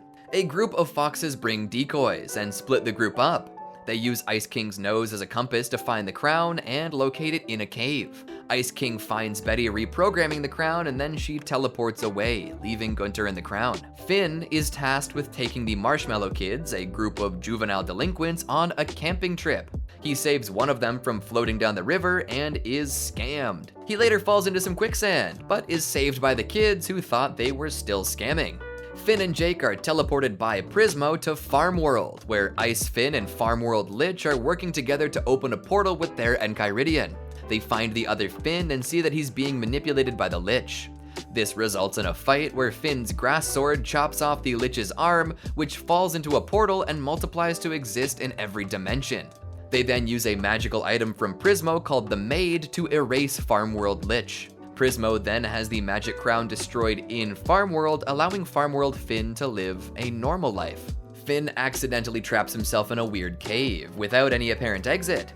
Whenever he closes his eyes, he can find his way out, but once he opens them back up again, he is where he started. He takes longer and longer trips outside the cave with his eyes closed, but every time he opens them back up, he's back at the beginning. On his longest eyes closed journey, he finds a similar cave to the one that he entered, avoids all the traps, and eventually comes to a hatch.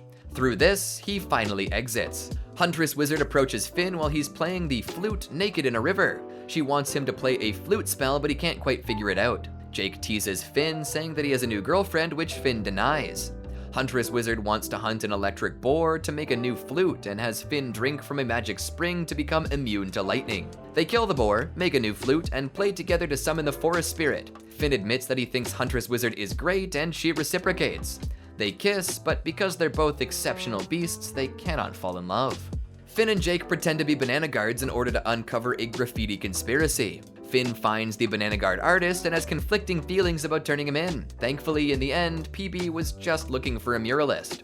Finn and Jake follow a frog around for all 4 seasons to see what happens when he puts on his crown. Finn learns about Death Mountain and decides to travel there.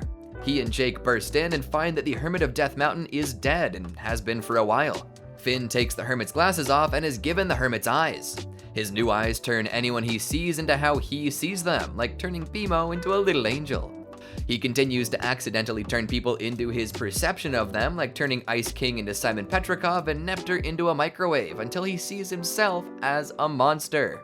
His friends gather together and convince him that he's not a monster, deactivating the eyes and returning everyone back to normal. Finn can't sleep, so he chucks a sea lard into the pond outside the tree fort. Shelby tells him that the sea lards are saltwater fish, causing Finn to panic and pursue the lard. He and Jake follow it to a grotto, get touched by purple stuff, and make everything all trippy. The sea lard ends up saving the duo, and Finn apologizes for his treatment of it before. Finn loses his Finn sword while doing tricks on a bridge. He makes a new one, but it breaks pretty fast. He also has a bunch of weird dreams, which he realizes are messages from the Finn sword. As it turns out, Bandit Princess had found the sword and was robbing people with it. She uses the sword against Finn, but his grass sword acts on its own and stabs the Finn sword's crystal, breaking it. Finn hangs up the broken Finn sword above the fireplace at the tree fort. P-Bubs tasks Finn with delivering a mini cinnamon bun named Bun Bun to CB in the Fire Kingdom. After he drops off the little bun, Flame Princess asks him to hang out. He apologizes to her for how he acted and told her that he now knows how messed up it is to manipulate someone. Their friendship is back on track and they freestyle rap together. Normal Man asks for Finn and Jake's help in getting Glob from the atmosphere and going back to Mars. They make their way through a whole bunch of monsters, but Tiny Manticore knocks Finn and Jake down with a boomerang. Normal Man does indeed make it back to Mars, although Glob continues to orbit Ooh. Finn and Jake catch Ice King stealing Candy Kingdom hangers and find out that he's been using them to try and fish his keys out of a crack in the ice. Digging down into the ice, they find Patience St. Pim, the ice elemental. Patience tells Ice King to capture the slime, candy, and fire elementals, aka Slime Princess, Princess Bubblegum, and Flame Princess. Finn and Jake try to stop this, but they are frozen. After an excessive mope session about the loss of the Finn sword, Finn is made the judge of a battle of the bands. During the competition, he hears a wonderful song and tries to track it down, much to the chagrin of the other competitors. He finds the music hole, who reveals that it's been around for 1,000 years and can only be heard by innocent and pure children and those who have had significant loss. Finn says that the hole wins and tosses the crown in, and then joins it in a duet. The Finn sword seems to get a little better. Finn, Jake, and Susan Strong find an underground arcade near Butopia. A bionically upgraded Tiffany shows up and brings the trio to Dr. Gross, a human scientist who wants the whole world to be cybernetically enhanced. She paralyzes them with some lollipops and attempts to experiment, but Susan Strong, who already has some unnamed implant, saves the day. They destroy Dr. Gross's ship and release all of the hybrid animals. Finn, being immune to electricity, hops on a massive electric eel as it heads towards the Candy Kingdom. Jake smashes it with a tree. Susan Strong's implant is affected by the electricity and she becomes a much better English speaker. She also kidnaps Finn. Finn is saved though and brought back to the Candy Kingdom. Susan follows him and gets a major power-up from the Gumball Guardian. Now gigantic, Susan Strong goes on a rampage, destroying Rattleballs. Finn dons the Jake suit and fights her, knocking her down. He hits her with the Finn sword, knocking out the implant and rendering her back to normal. His grass arm almost strangles Susan, but Finn stops it. It then wraps around the Finn sword and unravels Finn's arm. A grass person with a grass sword is born from this. Finn wakes up at the Candy Kingdom Hospital with a new bionic arm from Bubblegum. He recalls his encounter with the grass guy who claimed he was Finn Mertens before running off. Bonnabelle tells Finn that Grass Guy is actually just Finn, as a result of the grass and Finn sword merging together. Finn gets a call from BMO about the Grass Guy causing mayhem, and Finn manages to calm him down with a Finn cake. Grass Guy says he doesn't know who he is, and Finn gives him a hug. Finn then goes back to the hospital to see Susan Strong, leaving Jake to hang out with the other, grassier him. Finn is deemed a doctor by Dr. Princess, who reveals that she was never actually a medical practitioner. He helps Mr. Fox and Ice King using unusual methods, but these have consequences. Dr. Princess stops him from dropping a sword on Susan.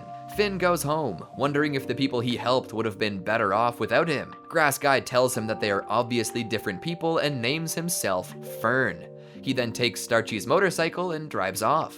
Finn is brought to a skate park to play the flute for Jake's granddaughter and her friends. James Baxter's famous beach ball is damaged in a mole explosion, so Finn, Jake, and BMO try to help. Finn gets really nervous about being around an artist and helps him wash himself. In the end, Finn tells James Baxter that he can let go of what is lost and that it's time to make himself happy. James Baxter then heads off on his own, beach ball-less, and performs on his own for the first time. A human transport ship shows up in Ooh searching for Susan Strong. It also recognizes Finn by his last name, Mertens. Jake destroys the ship before Finn can learn anything else. Finn heads to the hospital to talk to Susan again and decides he's going to go back to the island the ship came from. He leaves Fern to be the hero in his absence and boards the ship with Jake and Susan. While sailing, they meet a dragon named Whipple who helps them out. He's kind of annoying though, and a stowaway BMO cries out for headphones, offending the dragon, who breaks their boat. Jake forms a boat with his body, but starts hallucinating thanks to poison jellyfish. After they take care of these nasty creatures, Whipple comes back and apologizes, blowing them over a bunch of dangerous obstacles, but landing them in front of a colossus. The massive creature then chucks them. Finn wakes up alone on a strange island and starts searching for his friends. There he meets an old human lady and her pet bear. She only speaks Swedish, so they have a hard time communicating. During a storm, she heads into a weatherproof tree and watches an old film featuring humans, revealing that her name is Alva. Finn concludes that he, Susan, and Alva are the only humans left. After the storm, Alva helps Finn find Jake and realize that there are other islands that their friends could be on. Finn and Jake make their way to a largely artificial island and find BMO engaging in some sort of virtual reality. BMO is a big shot in this world and doesn't want to leave. Finn and Jake hop out and follow some robots to an area where other humans are totally matrixed into this virtual reality program. Jake turns it all off, releasing the players into an unfamiliar world. BMO manages to reboot the system and realizes that it couldn't live without Finn and Jake. The three amigos then head into a pod and go to the next island. Finn, Jake, and BMO are dropped on a beach near Susan Strong, but they can't really seem to get her attention. Susan remembers her real name, Kara, and regains some memories, so she takes Finn, Jake, and BMO to a place where they might be able to get to Founders Island. She tells Finn that she's taking him to see his mother, Dr. Minerva Campbell. Finn doesn't say anything for a while. They arrive and start looking for Minerva. Finn sees other humans for the first time, and Jake is a hit with the locals. Finn finds what appears to be his mother, but she only gives robotic responses. They're then tranquilized by Minerva clones. They wake up in a jail cell and Finn is identified by a Minerva, shocking the Minervas all over the island. She explains how after Finn and his father left the island, she sent Kara to find them, and Dr. Gross released a virus that killed more than half of the island. Minerva then uploaded her brain map and created an AI to help the rest of the islanders. She says that they can live safely there for the rest of their lives. Minerva tells Finn that if he tries to leave, the Guardian will destroy his ship. She wants to protect him and doesn't want him to go. Finn convinces some humans to stop being afraid, and when it starts to work, Minerva sends some bots to quell this uprising. Finn shows his mother his memories of helping people in Oo, which is enough to make her stand down. Susan and her friend Frida distract the Guardian to allow Finn, Jake, and BMO safe passage. As they sail away, Finn hops into virtual reality to say goodbye to his mother, who disappears once they're out of range. While sailing back to Oo, Finn, Jake, and BMO get their dreams hijacked by Nightmare Princess, who wants their bananas. They agree, and Finn gets a weird liquid in return. Upon arriving back in Oo, the trio realizes something is different.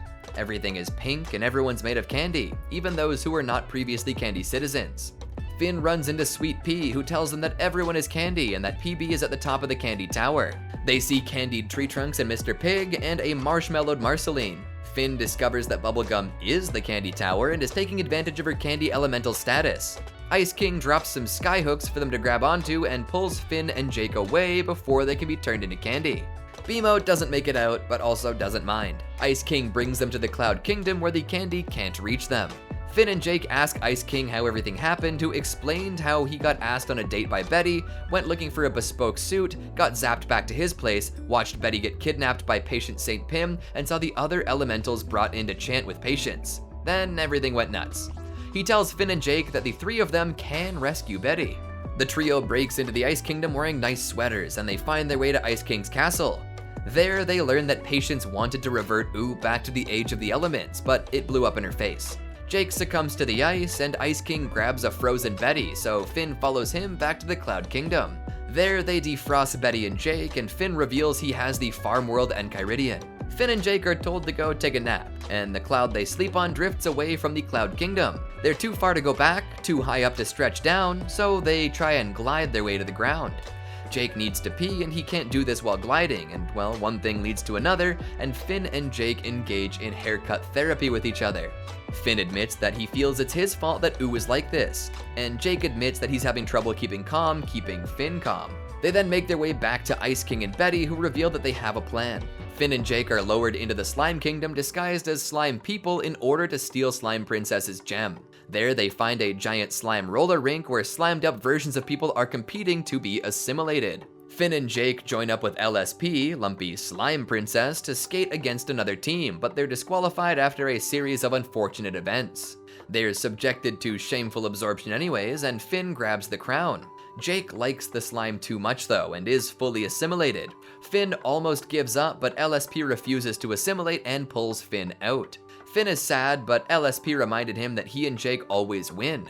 With his newly won jewel, Finn returns to the sky with LSP. Finn, Gunter, and LSP are sent to the Fire Kingdom to get Flame Princess's jewel. There they meet Fire Wyatt and are attacked by Lady Flameacorn. The fire sorta gets to Finn too, as he gets really angry and violent. He controls himself and is found by Cinnamon Bun, who has resisted the fire as well. Cinnamon Bun leads the team as far as he can go and then leaves, deeming himself a loner. Gunter leads Finn and LSP down a hole where Flame Princess is, now taking the form of a massive flame dragon. Finn attacks her and she swallows the gem, causing Finn to go full flame mode. Gunter gives into the anger as well. LSP shouts at them for being so violent, invoking the citizens of the Candy Kingdom as a good example. This inspires Flame Princess to lead the Flame People, including Finn, in battle against the Candy Kingdom. The Fire People wage war in the Candy Kingdom, tearing apart Candy citizens who just seem to want to have fun. LSP sees all this happening and feeds Fire Finn some of Bubblegum's hair. This shocks him back to his normal self and he takes PB and Flame Princess's jewels, leaving with LSP. Finn hands off the jewels to Betty, who just laughs and zips away with Ice King, leaving Finn and Lumpy Space Princess at the mercy of the creepy candy people. Finn realizes that LSP is an anti-elemental of some sort, but she doesn't remember much as she ignored her parents' lessons. Ice King comes back with the Enchiridion, and LSP learns that she can use her lumps to return things to their original state. She flies off and turns everything back to how it was originally, including Sweet Pea's horns and Jake's shapeshifter origins. Finn and Jake meet back up. Finn is weirded out by Jake's new, or I guess old, form and tells him that he seems different. Jake doesn't take well to this. After a weird dream, Jake tells Finn. Finn suggests illustrating and analyzing the contents of his dream. This causes Jake to secretly leave. When he returns to the tree fort, Jake hangs a painting by Germain on the wall and sees Finn once more. BMO interrupts river rafting with Finn and Jake to say that it's time for the Ice King's book reading. Finn is then brought to the library where he sees Ice King read from Fiona and Cake fanfic. Finn goes fishing with Fern, who's upset that he couldn't protect Ooh from the elementals. Finn tries to help out, but it's not that effective. Sweet Pea comes crying to them, claiming that a voice is whispering to him that he's terrible. That night, Finn sees the Lich's hand doing the whispering. He and Fern fight the hand, but it repels them. Finn tells Fern to protect Sweet Pea as he goes after the hand. Finn gets trapped in a pit, but Sweet Pea comes through and busts up the hand. Fern invites Finn to some ruins, but Fern doesn't seem to want to hang out.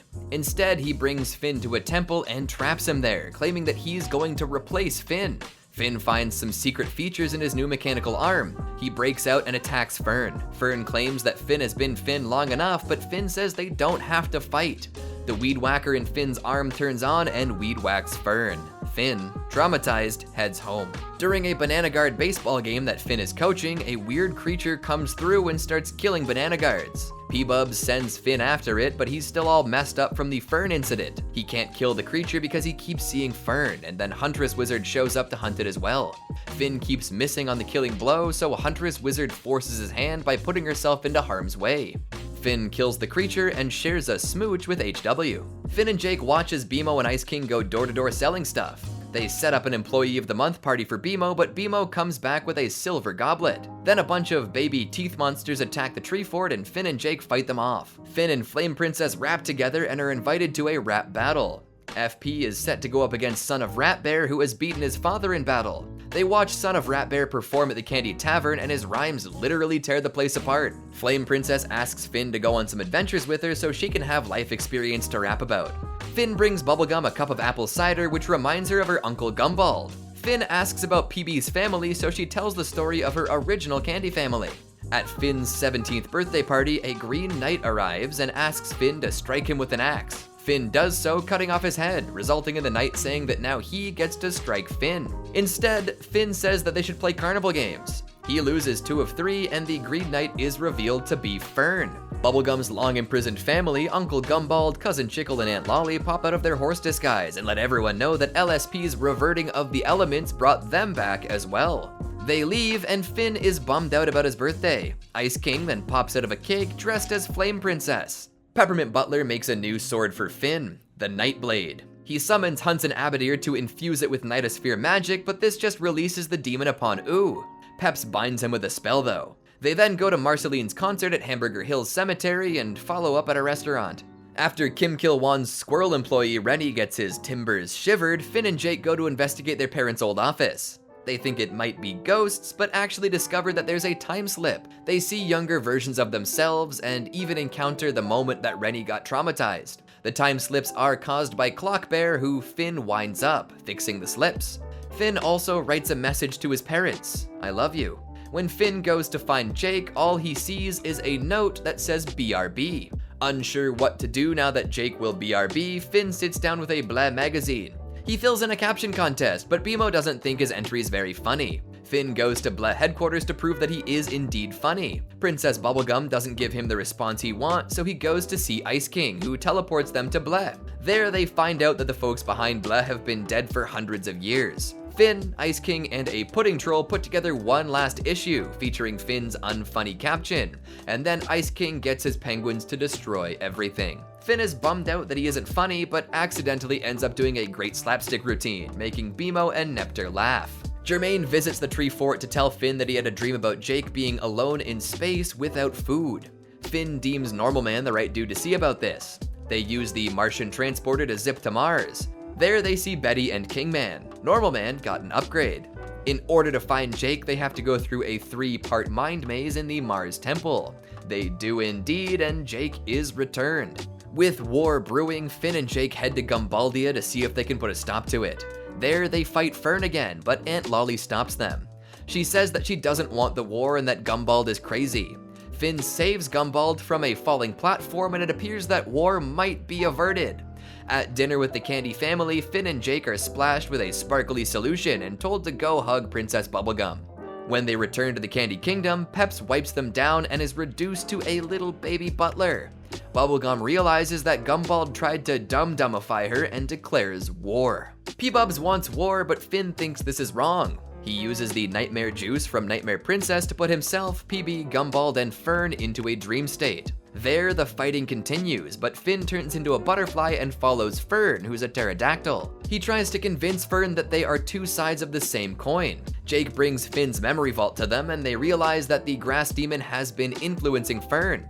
They kill it, but this causes Fern to disintegrate. Back in the real world, Gumbald betrays Bubblegum again, but is doused in Dum Dum juice. Aunt Lolly accepts peace, but this is interrupted when Normal Man and Golb show up. Finn gets his arm bitten off by Golb, and everyone realizes that Golb is vulnerable to music. The song allows Finn and Simon to escape, but Betty sacrifices herself to make sure that Simon is protected. Golbetty leaves. Finn and Jake plant the fern seedling, which sprouts into an enormous tree, with the Finn sword at the top. Finn and Jake then chill by the music hole, who sings them a new song, or perhaps a very familiar one. All grown up. Years later, all grown up, Finn is called upon by Simon to help Marcy and PB with an issue in the Glass Kingdom, but it's all taken care of when they arrive. At some point, Jake dies, leaving Finn very distraught. He gets a big old tattoo of Jake across his chest. He continues to live in Ooh as humans make their way back and build up a civilization. One day, Simon comes to the Candy Kingdom Tavern and is real bummed. Finn decides to take Simon questing to cheer him up. They enter the heart of the forest, blindfolded, and Finn remembers that Huntress Wizard told him to never go there.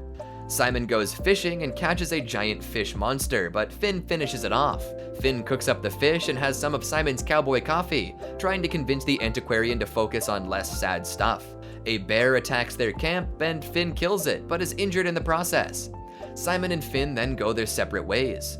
In Farm World, Finn meets Simon, Fiona, and Cake when his son Jay brings them home. He allows them to stay overnight. That night, he's visited by the Scarab looking for Fiona, Cake, and Simon, but he tells him that there's no one here. He goes down to the hayloft to warn them, but finds it empty.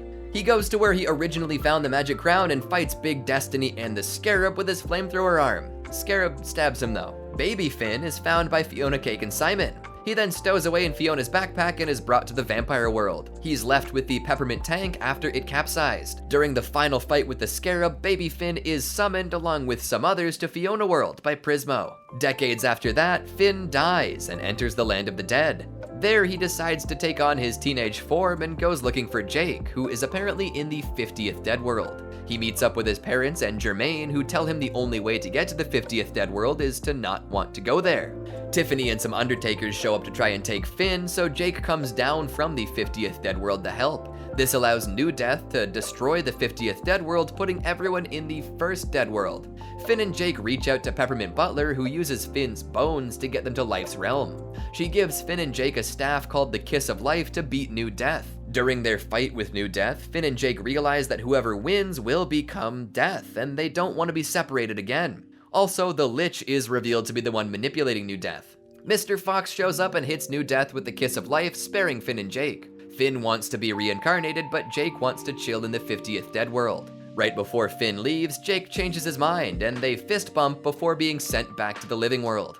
1,000 years later, Beth and Shermie, possibly the reincarnations of Finn and Jake, find Finn's old mechanical arm. They go to visit BMO at the top of Mount Cragdor and present it with Finn's arm.